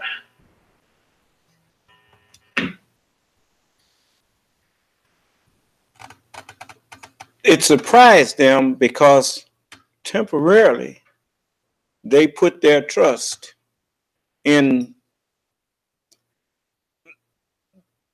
people that had been long time exhibiting actions of patriotism and maybe loyalty to the country, instead of recognizing that something was wrong when you saw the Congress let the rule that anyone who contributes to presidential campaigns or to the campaigns in political office, they were limited. Now all of a sudden it became unlimited for super PACs, and the Congress didn't object. That's when your Congress put a for sale sign up.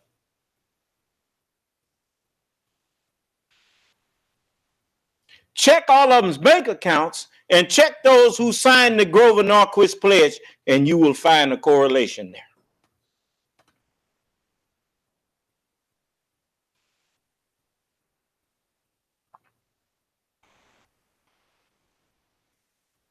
What better way to destroy the United States than to get people to pledge never to raise taxes for any reason? What about when the country needs something? As the nation begins to get bigger, it's just like you and I when we was babies. The baby's needs didn't take much to fill them. But as you got bigger and got more children, then you needed more money put in the budget to take care of them. Is that right? It's the same for a nation.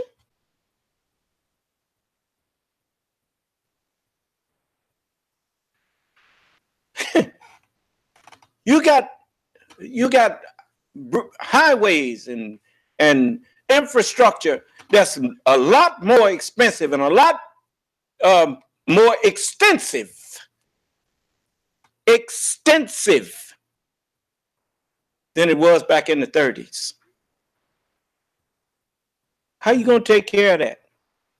Taxes. Your military, everything is bigger. How are you going to take care of that? You got to raise taxes. Huh? Then who is it objecting to the taxes being raised? The ones that's got the most money. And who are they? Most of them got citizenship in many places now. And America has become a thorn in the side.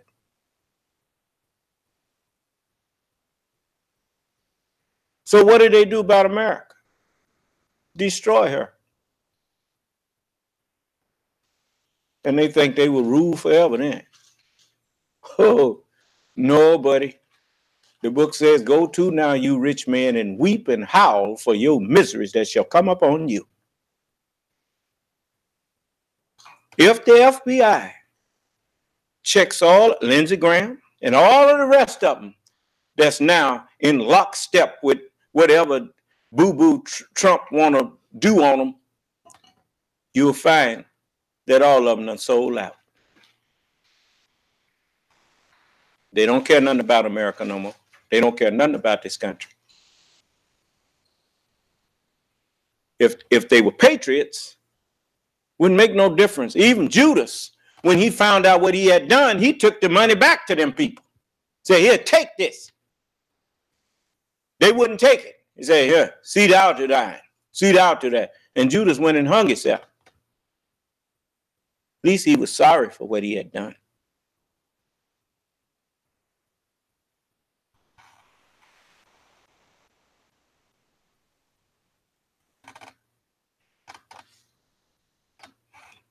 But these people in there, how in the world you become a millionaire and you sitting up in Congress that makes about $190,000 a year, which ain't no chump change.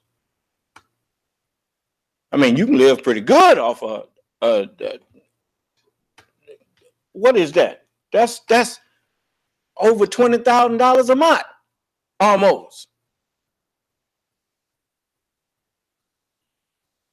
Don't tell me you can live good off of $16,000, $17,000 a month. That wasn't enough for them.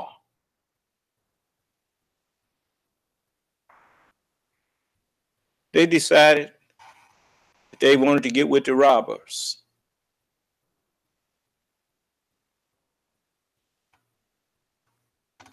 So the FBI got a big job. And you all, if you care about yourself and you care about your family, you better quit letting people boo-boo all over them.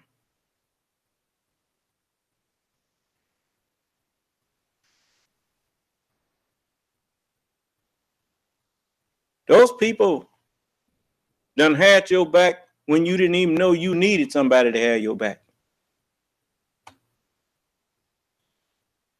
Now that they need you to have their back, you need to have their back.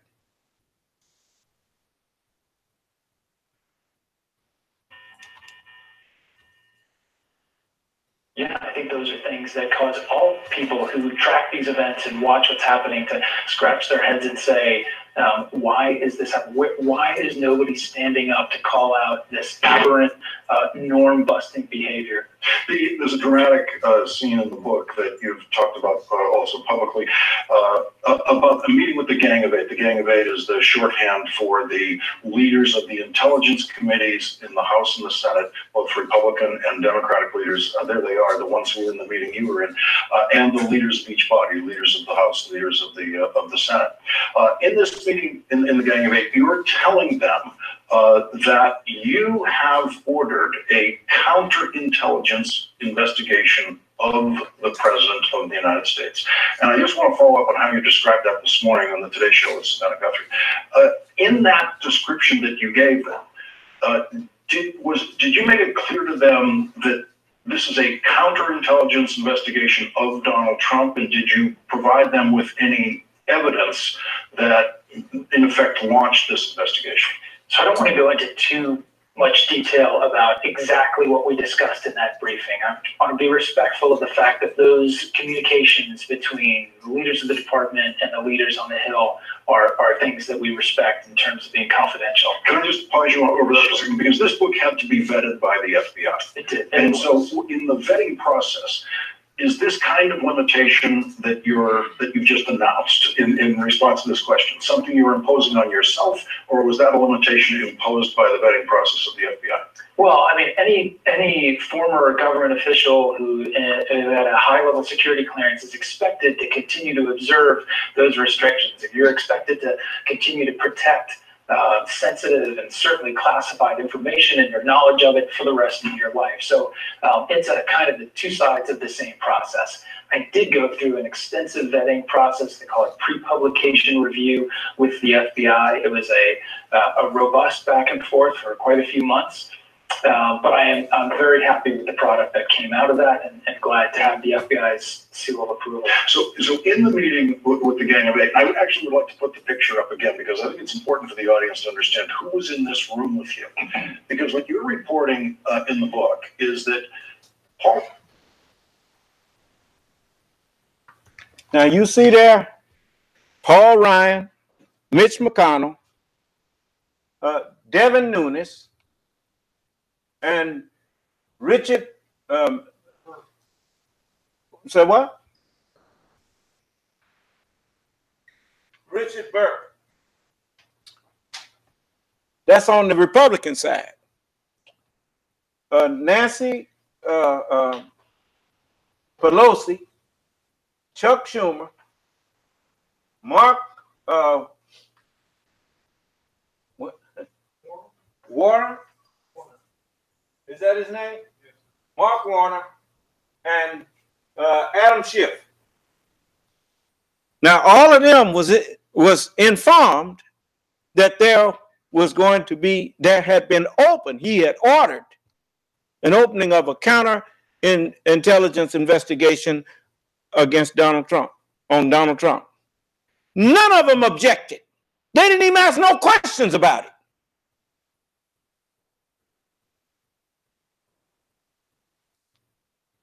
Then why they get out in the public and let Donald Trump get away with calling it a witch hunt?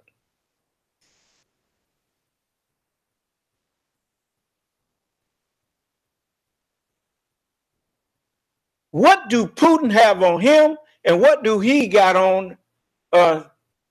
I'll tell you what all of them got on each other. All of them are actually committing treason in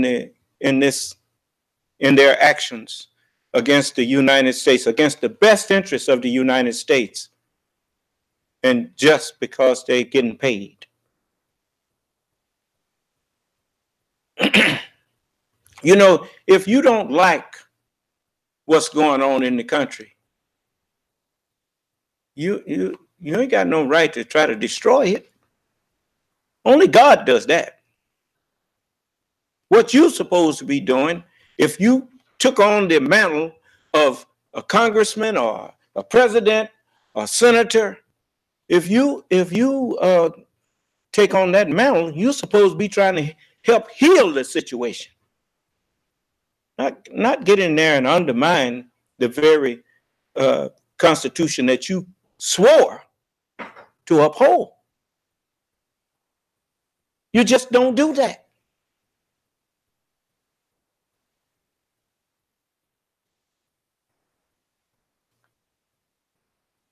When I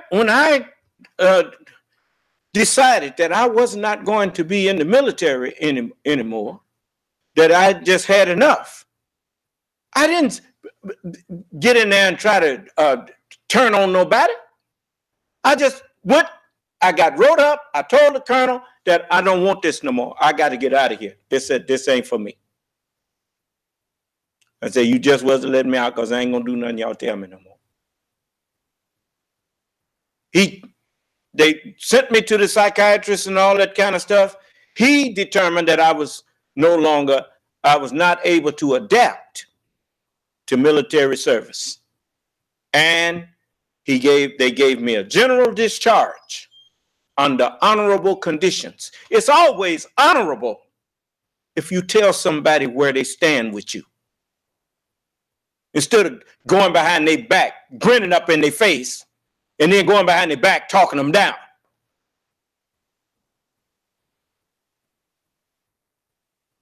Men don't do that. If a man got a problem with you, he tell you.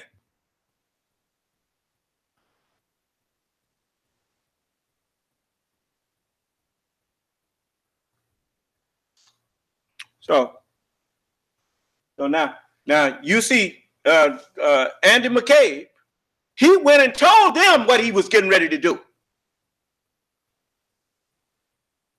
And why? Not a mumbling word from none of them. And Mitch McConnell and Devin Nunes, who was in that meeting, and the book that unsettled you a great deal, Richard Burr, all of these Republicans listened to what you had to say about launching an investigation of the President of the United States. And none of them asked a single question about it or raised any issue of resistance to that investigation. Lawrence, there was no resistance whatsoever. The purpose of the briefing was to brief them on the steps we had taken. I also walked them through the history, how we had gotten to the point where we were at that place and time, and then to brief them on the steps that I had taken during that week.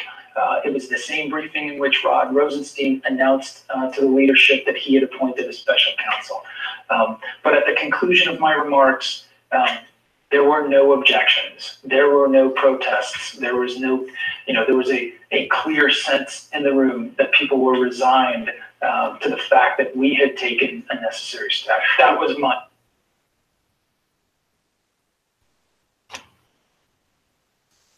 So you see what kind of, you can look at that young man's demeanor and see that he's a no-nonsense type of person that's not nobody's flunky, and he ain't for no foolishness when it comes to protecting his country. And you ought to give thanks for people like that.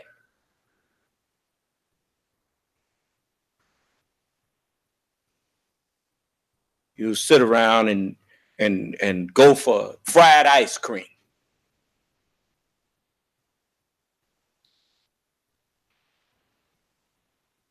And how many of y'all think that man is a liar?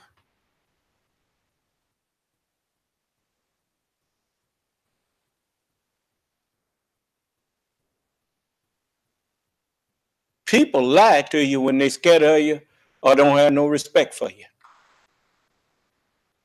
And in Donald Trump's case, it's both.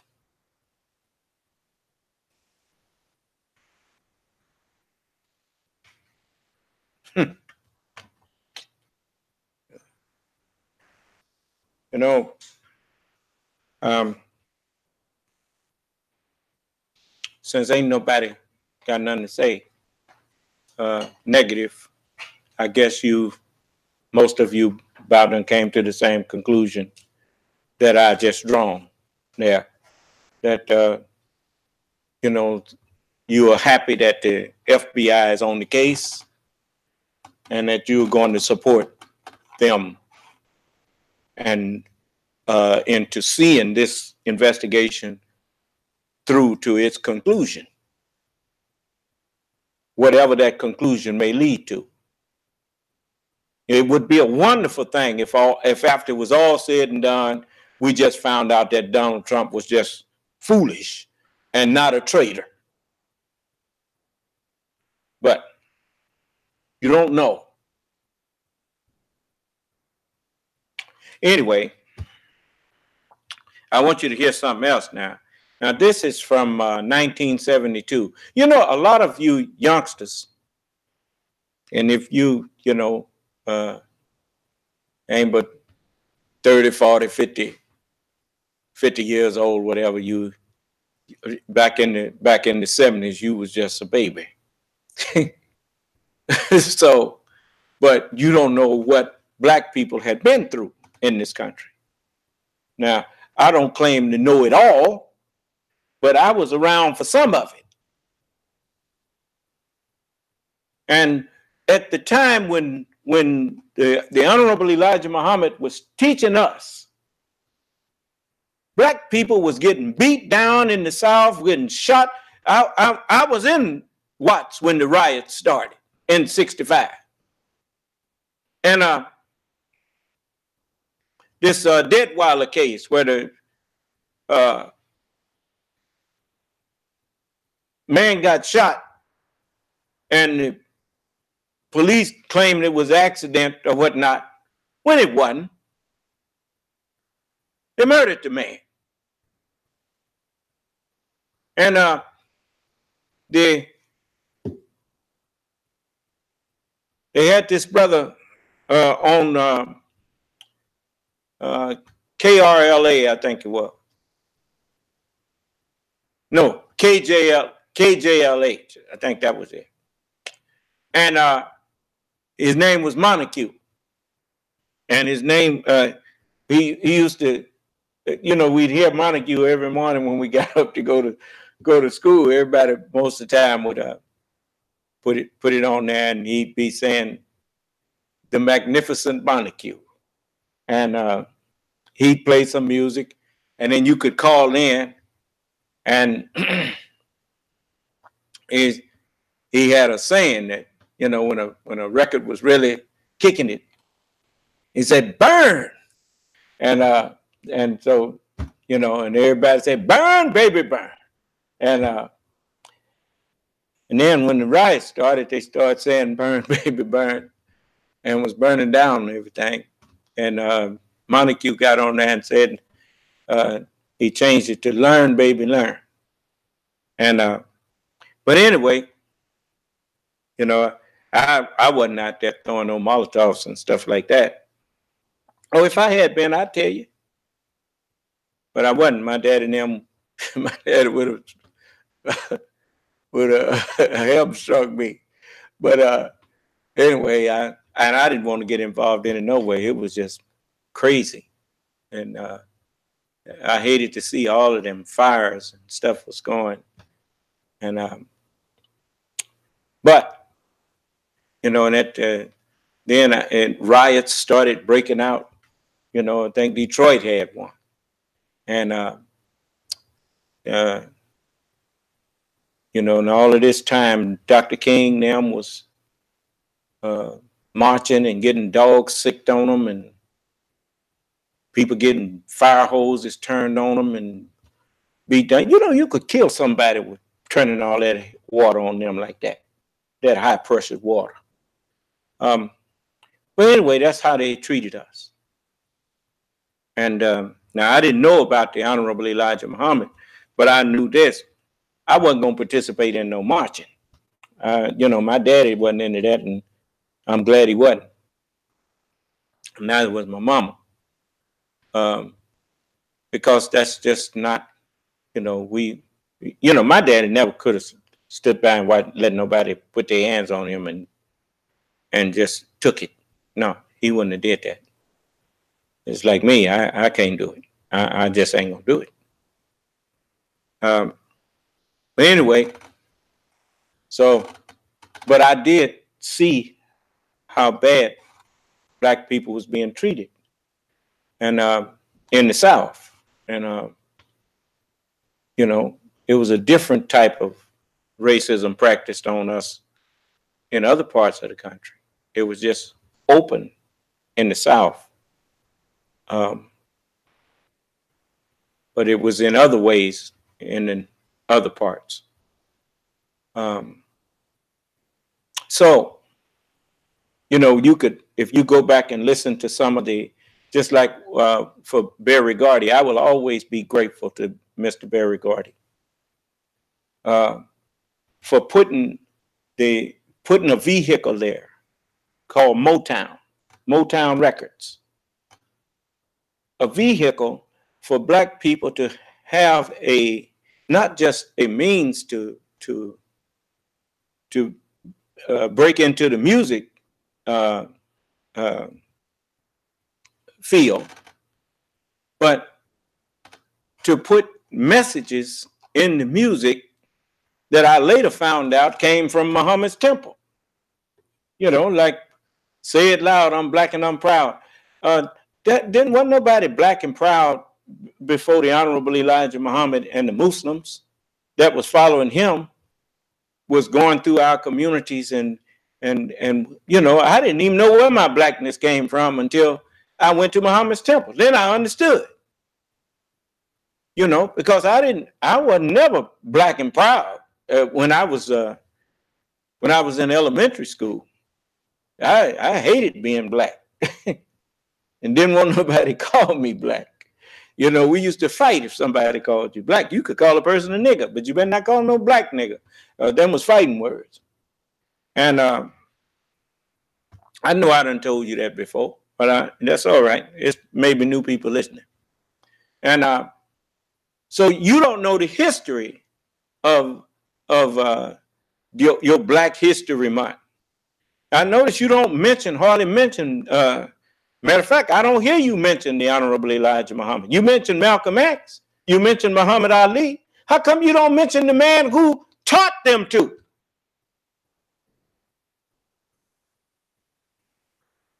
It's just like people talk about Bruce Lee and never talk about Ip Man. Ip Man whooped Bruce Lee. I mean, he was a bad man. So, you know, I mean, I wouldn't be standing here talking to you if it hadn't been for this man here. And he wouldn't have been talking to us if it hadn't been for that man.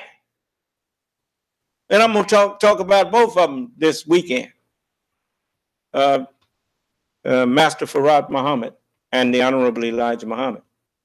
But, you know, Barry Gordy and Motown. And then you think about all them wonderful songs that gave us pride, that was written by people like Norman Whitfield and what's their name? That brother and sister, that sister, and that husband and wife team. No, Peaches and Herb didn't write no music. As far as I know, they didn't. But they wrote for Marvin Gaye. I think they wrote Ashford and Simpson. And then you had the Lamont Dozier, and you had the Funk Brothers. Them brothers that played behind all of them. That music that you heard on there was the same band. And you know, you can't write them out of history when it hadn't been for some of the songs that they produced. We might have had a whole different history here. But they took the teachings of the Honorable Elijah Muhammad and put music to it. And boy, I mean, we was, you know, I remember the impressions had one out, "We a winner." It said, "We a winner. Never let anybody say, boy, you can't make it, because a feeble mind is in your way. No more tears do we cry." And the black boy done finally dried his eyes, and we're moving on up.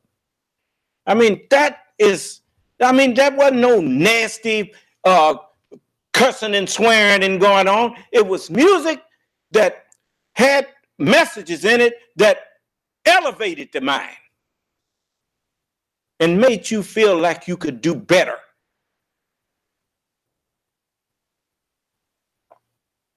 Now you all offer is garbage. And that just make me appreciate Barry Gordy and them that much more. Smokey Robinson wrote some beautiful tunes. You know, Quincy Jones did too.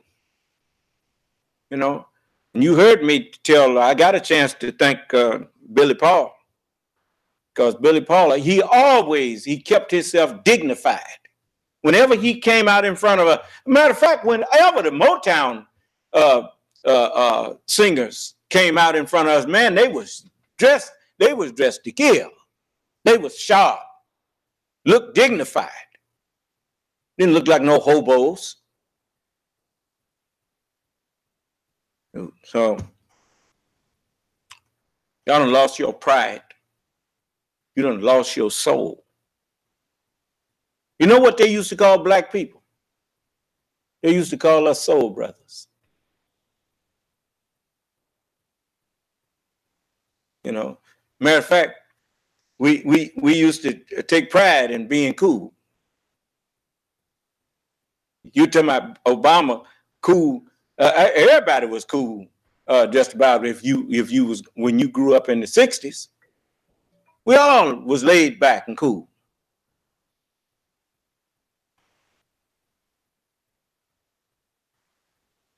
So, you know, it's Holland and Dozier.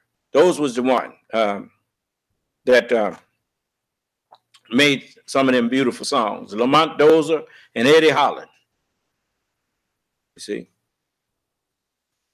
So we had lots of people who were instrumental. I wish I could just get all of them and thank them.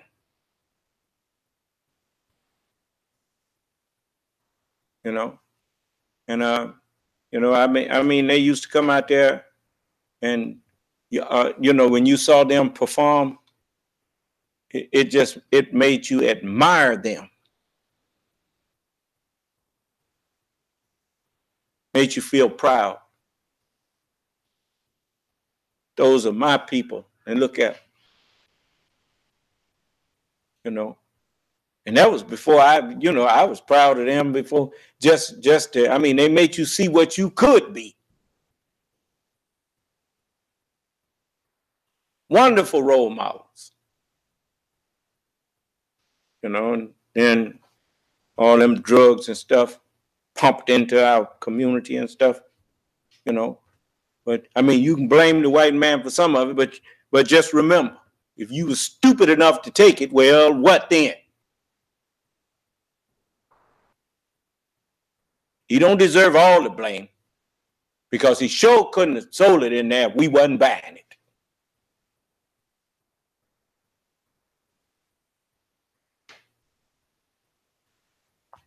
But anyway, I want to let you hear something else. This is from 1972,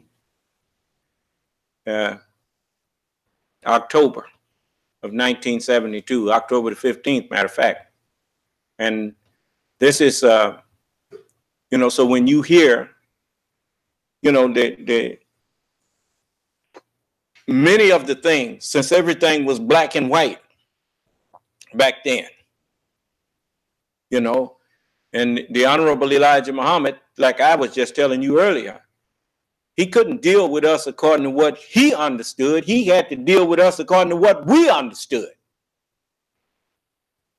So yes, when he taught us that the white man is the devil, he taught us the truth. But he knew that later on, I would grow to agree with him and explain the rest of it. He wasn't the devil because he was white. He was the devil because of the mind that we put in him. And it's a whole lot different when you understand what's really being said. It ain't flesh and blood that we wrestling with, but against the mind that's in the flesh and blood. That's the crook.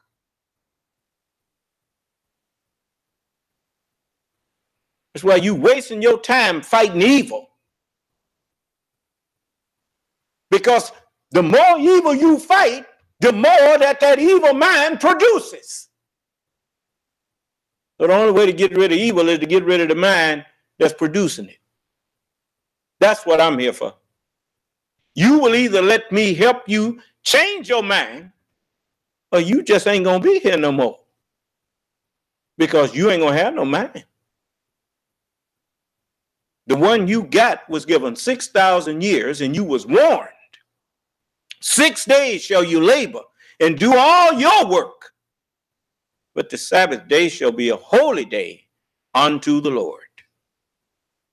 It's like you have over here in Philippians, the first chapter of Philippians. And Paul was talking. He said,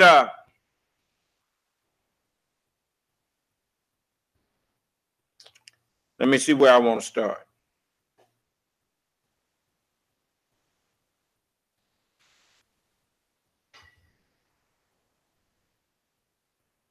I'm going to start at the 19th verse. It says, for I know that this shall turn to my salvation through your prayer and the supply of the Spirit of Christ, the supply of the Word of Christ. Now, that's why it's so important that you believe in all of the prophets and in all of their scriptures. For collectively, they are called the body of Christ.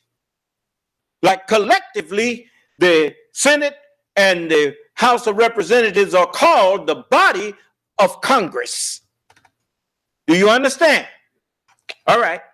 And it says, according to my earnest expectation and my hope that in nothing I shall be ashamed, but that with all boldness,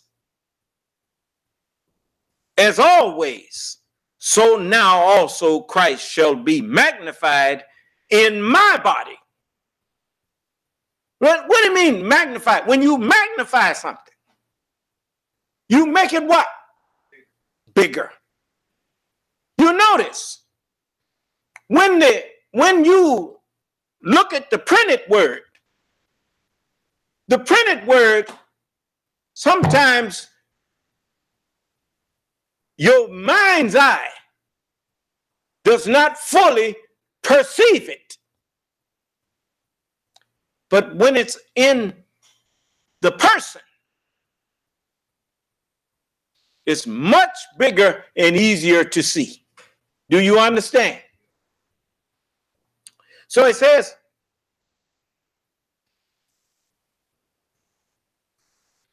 according to my earnest expectation and my hope that in nothing I shall be ashamed, but that with all boldness, as always, so now also Christ shall be magnified in my body, whether it be by life or by death. Remember how we say our prayers? Surely my prayers, my sacrifices, my life and my death is all for Allah. Huh? Then it says, why is that? Because the head of Christ is who? Allah himself. Then it says, for me to live, for to me, listen to the word, the way Paul puts it. He said, for to me, in my mind, to live is Christ. Because what? As long as a representative of the body lives, the body lives. You notice, when you die, the whole body dies. Right? If if someone see a little finger move, they say, he ain't dead. Is that right? For me to live is Christ, and to die is gain. The scripture said, die not unless you are what? So if you're a Muslim, it's telling you, if you're a Muslim, die and gain. For whosoever shall lose his life for my sake shall do what? Shall find it. Is that right? Yes. So to die is what? Is gain. Then it says, but if I live in the flesh, that is the fruit of my labor. Yet what I shall choose, I joke not. You know, not making no joke. That's what I want not mean. For I am in a strait betwixt two, having a desire to depart and to be with Christ, which is far better. Huh? Remember he said, for me to be absent from the body is to be present with who? With the Lord and his Christ. And he says, nevertheless, to abide in the flesh is more needful for you.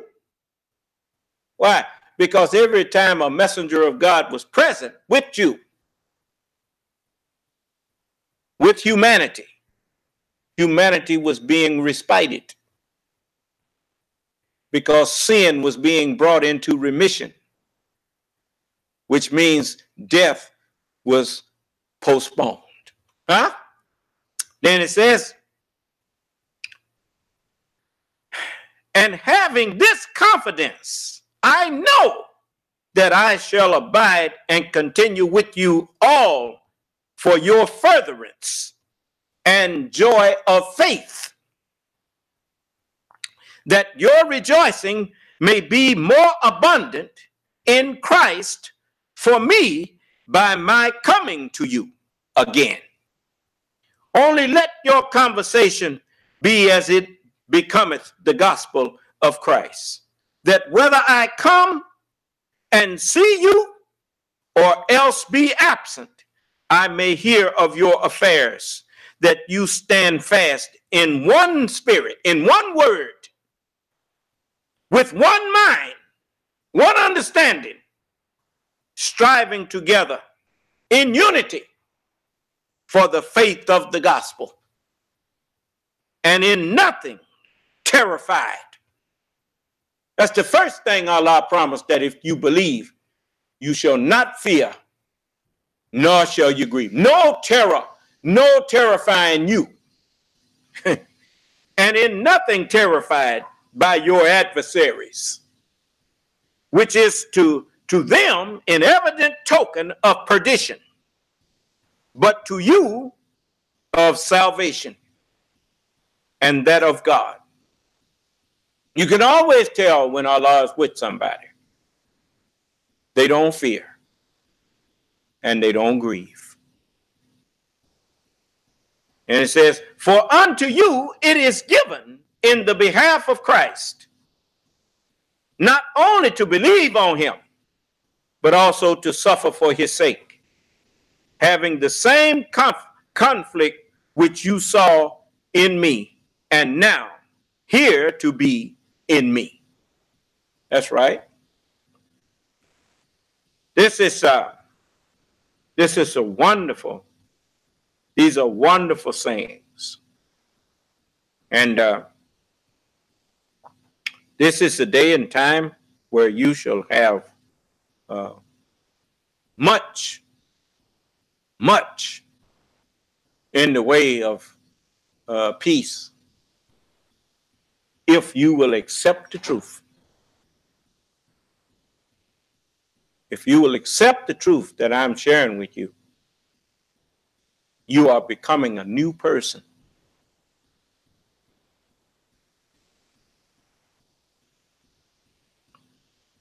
Listen to this.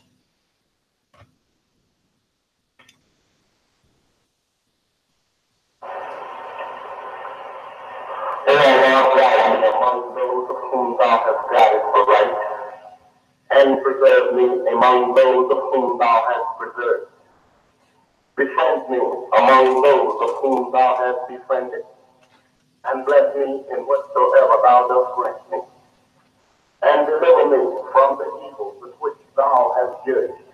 Now, just in case you all don't know who that is, that's Minister Yusuf Shaw. He was the assistant to the Honorable Elijah Muhammad in Temple Number 2 in Chicago. He was the messenger's headquarters minister. And he's about to introduce some guest speakers. For surely thou judgest, and none can judge against thee. And surely he whom thou befriendest shall not disgrace. Blessed art thou, our Lord, and exalted be thee above that which they set up beside thee. Say ye, Allah is one.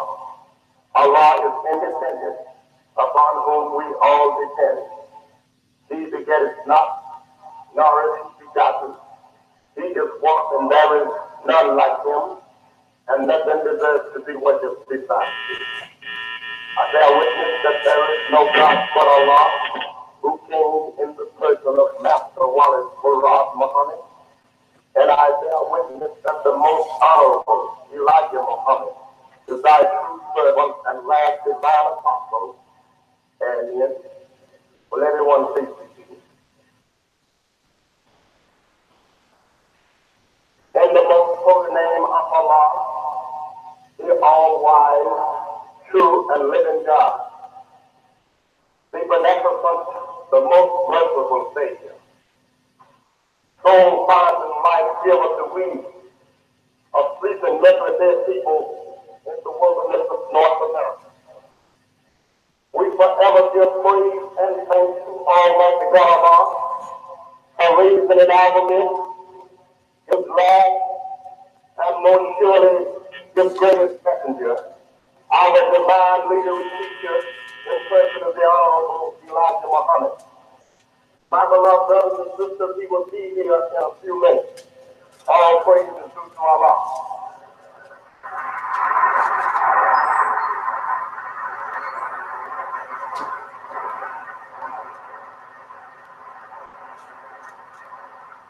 And we thank you, those of you who travel far distance, from the East Coast to the West Coast, from the North to the South, who travel far distance to see and hear Allah's last messenger, the Honorable Elijah Muhammad.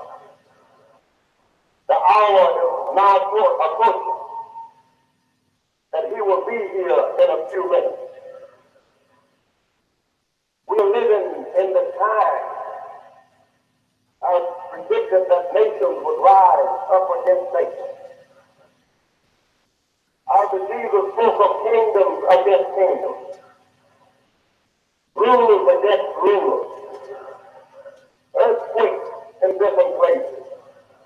We are living in that time. This is the time and the time that Jesus predicted would happen for the coming of God himself. The Jesus called him the Son of Man. He predicted that he would travel from the east to the west in the last days. Upon reaching the west, he was placed among the last pounds of the dead and raised up one among them. And the one whom they are raised up among us is the Honorable Elijah Muhammad.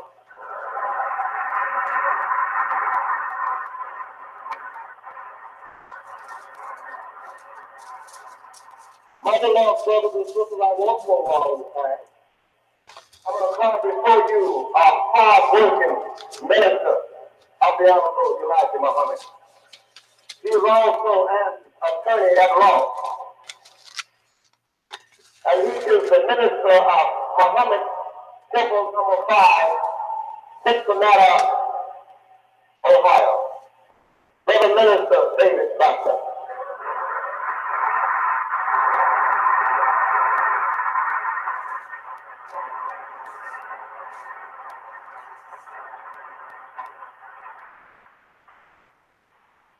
alaikum. In the most holy name of Almighty God, Allah, the beneficent, most merciful Savior, the finder and life giver, we, the sleeping, mentally dead, so-called American Negroes, to whom all praise is due and to whom we forever give thanks and praise.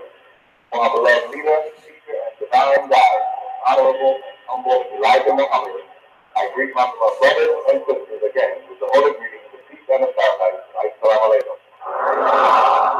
My beloved black brothers and sisters, it is indeed a pleasure and an honor for me to be here with you this afternoon. On behalf of the truth, which Almighty God Allah was here in the person of Master Muhammad, whom praise shall do forever, revealed to the most honorable Elijah Muhammad for you and me, the black man and woman of America.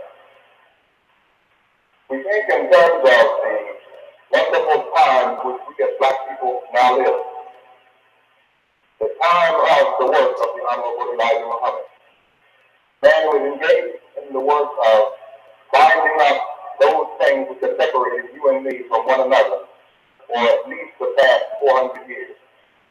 The bitter experiences of our forefathers on slavery, where they were taught to love the slave master and to hate themselves, which heritage of mentality and intellectual depth was passed on to you and me.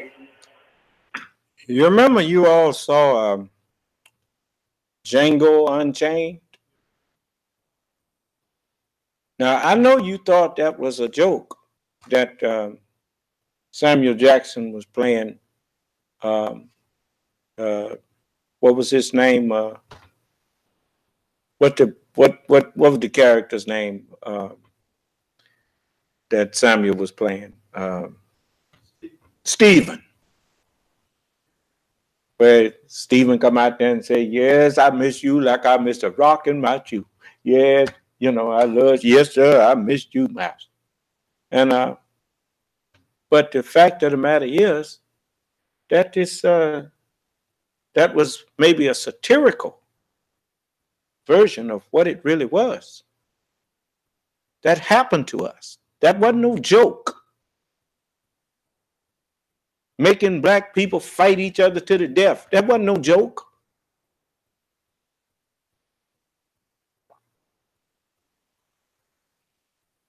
We were deliberately turned against one another.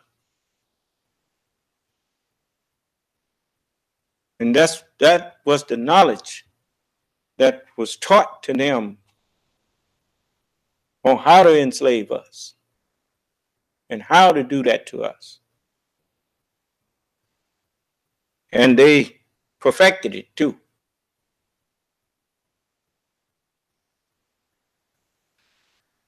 And that's part of what we have to overcome. You know, and being afraid of them.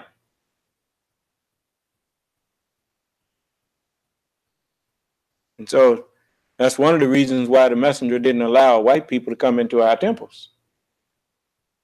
Because he knew how scared we was of white people. And if he let them in there, pretty soon they'd take that over.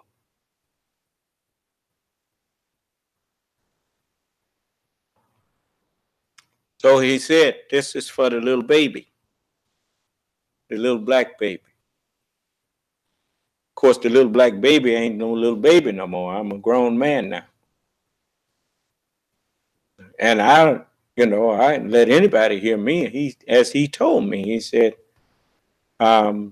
teaching you in such way that you can master what you're being taught. Does no good to give a man, something that he cannot master. He said, but I'm coming to you in a way that you can master it. He said, and then you'll be just as big a boy as me. He said, but I'm not trying to say I'm the big boy. He said, but I'm trying to make you the big boy. And that's what he was doing. He was making me into what I was born to be. You know, I was born the temple for the Lord himself. But he had to take up residence in me. The Lord is the truth. The Honorable Elijah Muhammad, he said, if I have 1,000,000 ministers, he said, they are helping me. He was talking to me. He said, they are all helping me, son of man. He said, but I'm the only one that Allah will hold responsible for you not getting the truth. You see? And so he got the truth to me. And I'll let you hear a little bit of where he talked about that.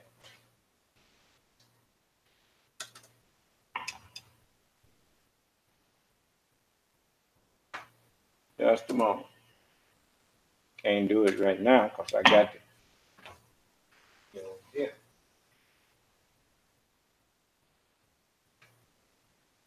I don't never want you to think that I'm not giving you the truth.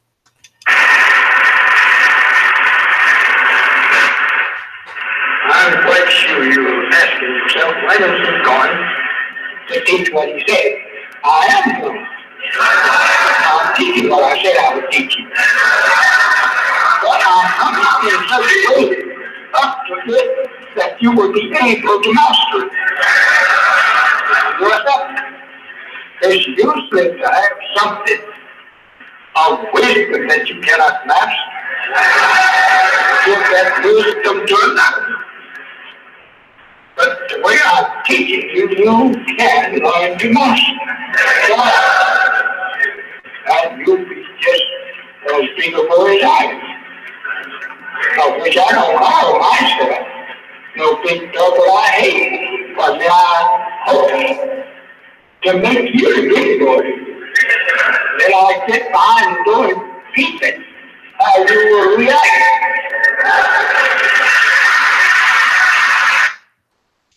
Like he said, he hoped to make me the big boy. And that's like that torch. You notice the prophets, each one carried the truth until he died. Then another one took it up and carried it. And they all carried the truth, the part that they was to carry, like in the passing of the torch in the Olympics. And it was all so that they could go, because the new world couldn't start until they lit the big one. You know, that's the symbolism in carrying the torch. You notice the little torch, it is used to light that big one, ain't it? Yes. And so the Honorable Elijah Muhammad, he said he was trying to make me the big boy. And so he put it in symbolic language. And to show you that he was, what he was teaching was, for one, as he said,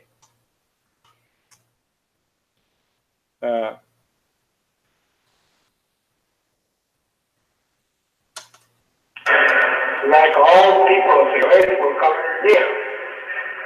They all will come here if we permit. You will see a member of every nationality or race, nation is on the earth. If we would let them in. Now I will ask you to think this over. If you are to rule after other rulers has ruled, since they have experienced ruling and you have not, you probably could be easily cheated and your freedom to rule by other rulers. So we don't largely them until we know that you're able to master what you're being taught. But it's not open for God. It's open for the new baby that is being born, the little black baby. See? So he knew that I would be able to master it one day. And now that I've mastered the teaching, I can talk to the whole world. And they're not going to trick me into throwing away the rulership and giving it back to them. No. You're not going to rule me. I just got here and my rulership just beginning. And so, I'm here to rule the universe. That's what's been turned over to me. That's why I had to get up under a ruler and learn from him. And so I have learned, if I was confronting him with the idea that I need to punish him for what he did for the past 6,000 years, that would show a lack of wisdom on my part. You cannot punish someone for doing what God told them to do. Huh? If you punish them for doing what they was told, ordered to do, you wind up getting yourself in trouble. I told you, you're not going to be punished for all that evil you've been doing for the past 6,000 years. The only thing you're going to be judged for is how you acted after I spoke to you. That's what you're going to be judged for. Every one of you. You was already forgiven for the things that you've been doing for the past 6,000 years because wasn't nobody righteous. You couldn't be righteous if you wanted to be. That's why Jesus even told you when you start calling him good, he said, ain't none good but one. I don't know what you're calling me good for. Ain't none good but one, and that's God. Huh? There you go. So I'm here now to guide you into success, to guide you into righteousness. But I'll let you hear a little bit more of what brother was saying there, the attorney, David Basha. And which heritage has been perpetuated and kept alive in us through the teachings of the slave master's filthy religion, which is called Christianity. It is indeed a wonderful thing for we, the Muslim followers of the Honorable Elijah Muhammad.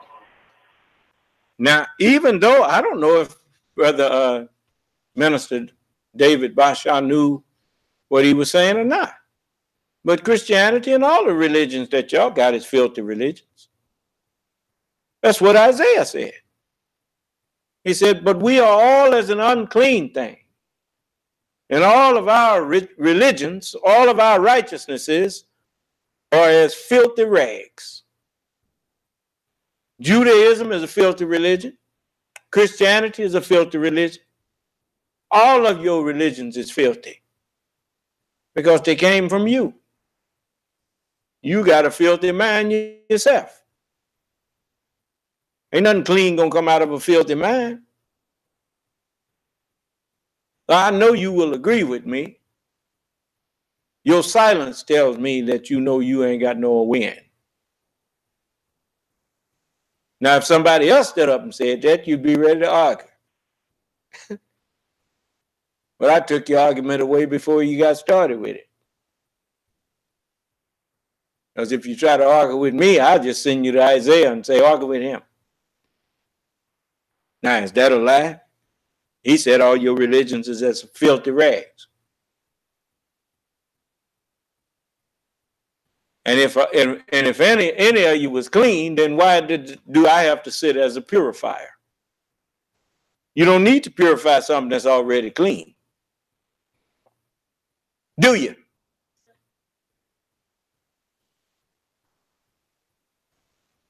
I'm the purifier.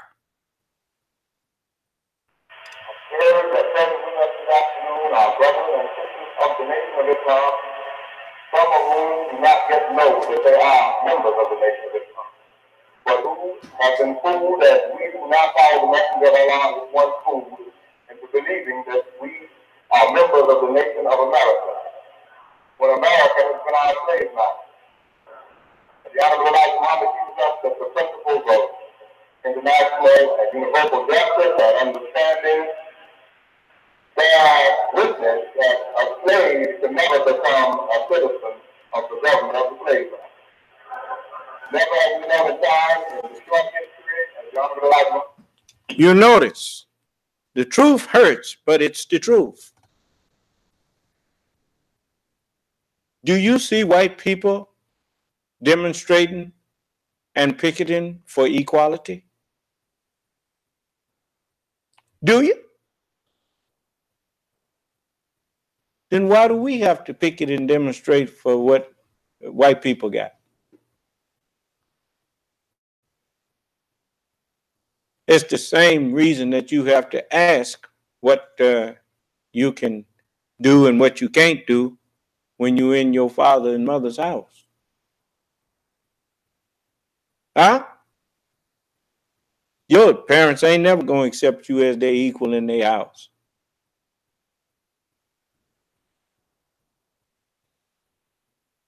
So, they say they freed us, and yet they didn't never let us go.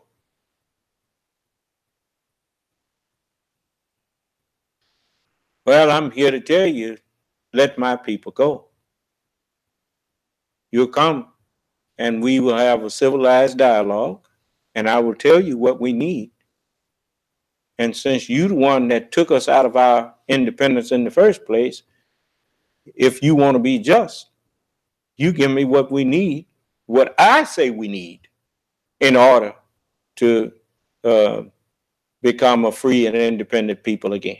If you want to help us. Now, you see me. I speak for black people here in America. I'm their son. I'm their product. And I'm a descendant of them. I am a descendant that have come to set them free, to take them out of your hands. You don't treat us right, so I know you ain't got no objection to me taking them out of your hands because you don't want to do nothing for us no way.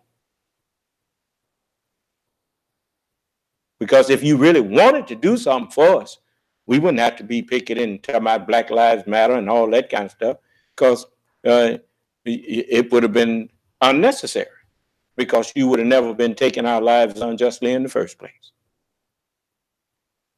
So we ain't got to get in no back and forth about it. Okay, now, those of you who,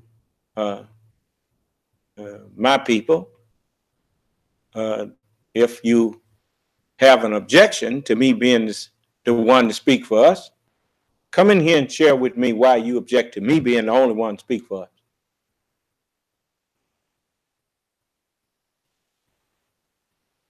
Come on. This is your chance. The one that think you my equal. Come on in here and let me question you a couple of times, and you I'll let you go first. You can tell me what it is that make you feel that you are just as appropriate to speak for us as I am. Come on in here. At least I'm man enough to stand here and say it. You not even man enough to come in here and tell me that you think you are just as appropriate to speak for us. Then why don't you sit down and tell the others that's been listening to you that we need to hear the Son of Man and we need to get behind him? Why don't you tell them that?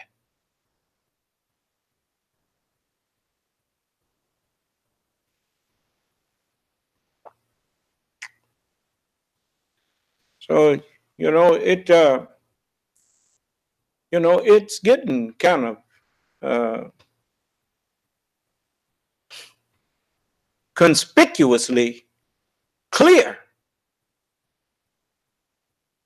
that I'm the only black man in this country that is able to stand up and articulate in a coherent way what needs to be done for us and by us. And I know what I'm saying. It's certain things, white people, you need to do for us in order for us to do things by and for ourselves. You know it's true, and I know it's true. Sitting up here talking about Dr. King's dream. Dr. King even told you that the dream turned into a nightmare. He didn't die thinking that he should integrate. He saw that that was the wrong thing. He said, we are integrating into a burning house.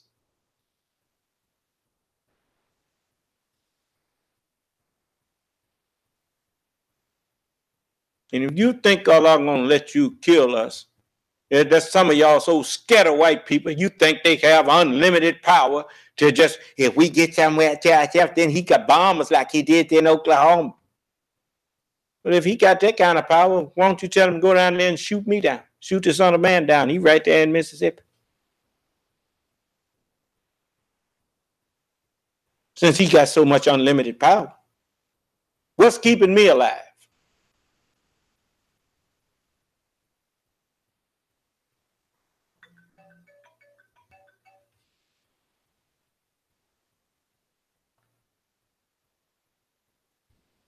The white man don't own this planet. He don't even own himself. He calls Allah my Lord. That's how he addresses Allah. When Allah asked him, have you considered my servant Job over there? He said, you got the hedges around him. What do you mean he got the hedges around him? You say, hands off. Don't you bother Job. He told you that you don't be testing me. That's what the book said. Thou shalt not tempt the Lord thy God.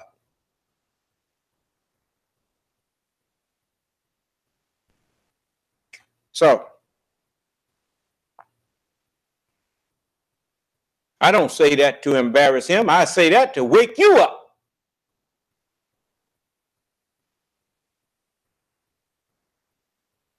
Walking around here scared to obey God. You better be scared not to obey God.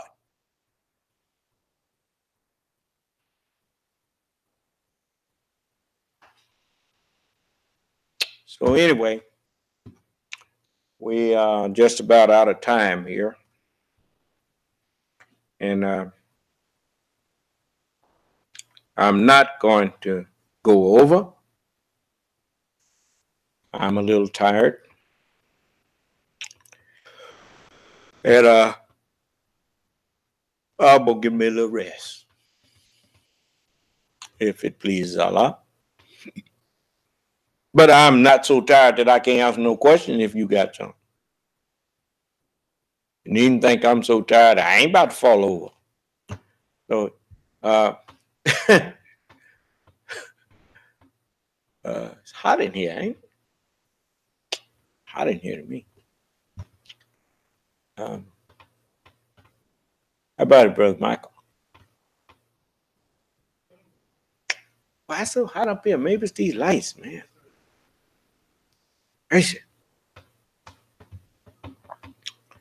All right.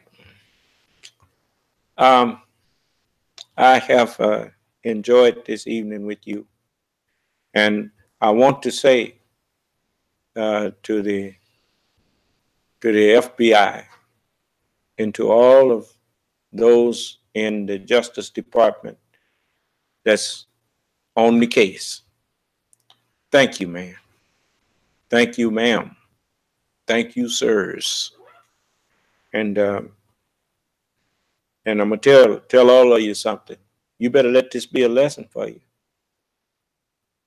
I mean, I'll tell you this much, there's some hope, because George Washington, when he was seeing these dark times, he foresaw that you would remember that you are brethren again. And tell you what, remind me sometime. Friday, I think I want this meeting rebroadcasted. Some people missed it. That's just how important I think this one is. So Friday, I want this meeting rebroadcasted.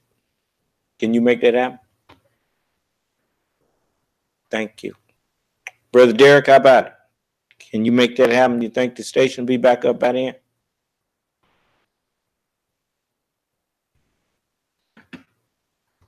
Brother Derek. Yes, sir. We can certainly make that happen. Okay, I want this same broadcast rebroadcast Friday. Yeah. Yes, sir. I don't normally do that, but a lot of people missed it tonight. Make sure you let them know that this is being rebroadcasted for them, and put a note on there, and it won't hurt some of the people around here to hear it again too. I want everybody to hear it. Oh, this is I have a special message for you all Sunday. I'm going to go into the history of. It's not a real long history. The messenger always he taught me about Master Farad Muhammad and some of his history, about how his father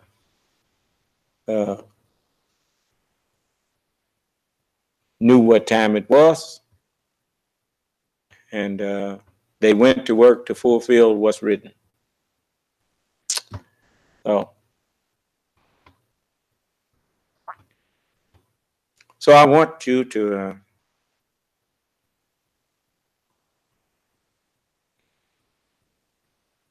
rebroadcast this meeting Friday. Now, I've repeated it about 4 times.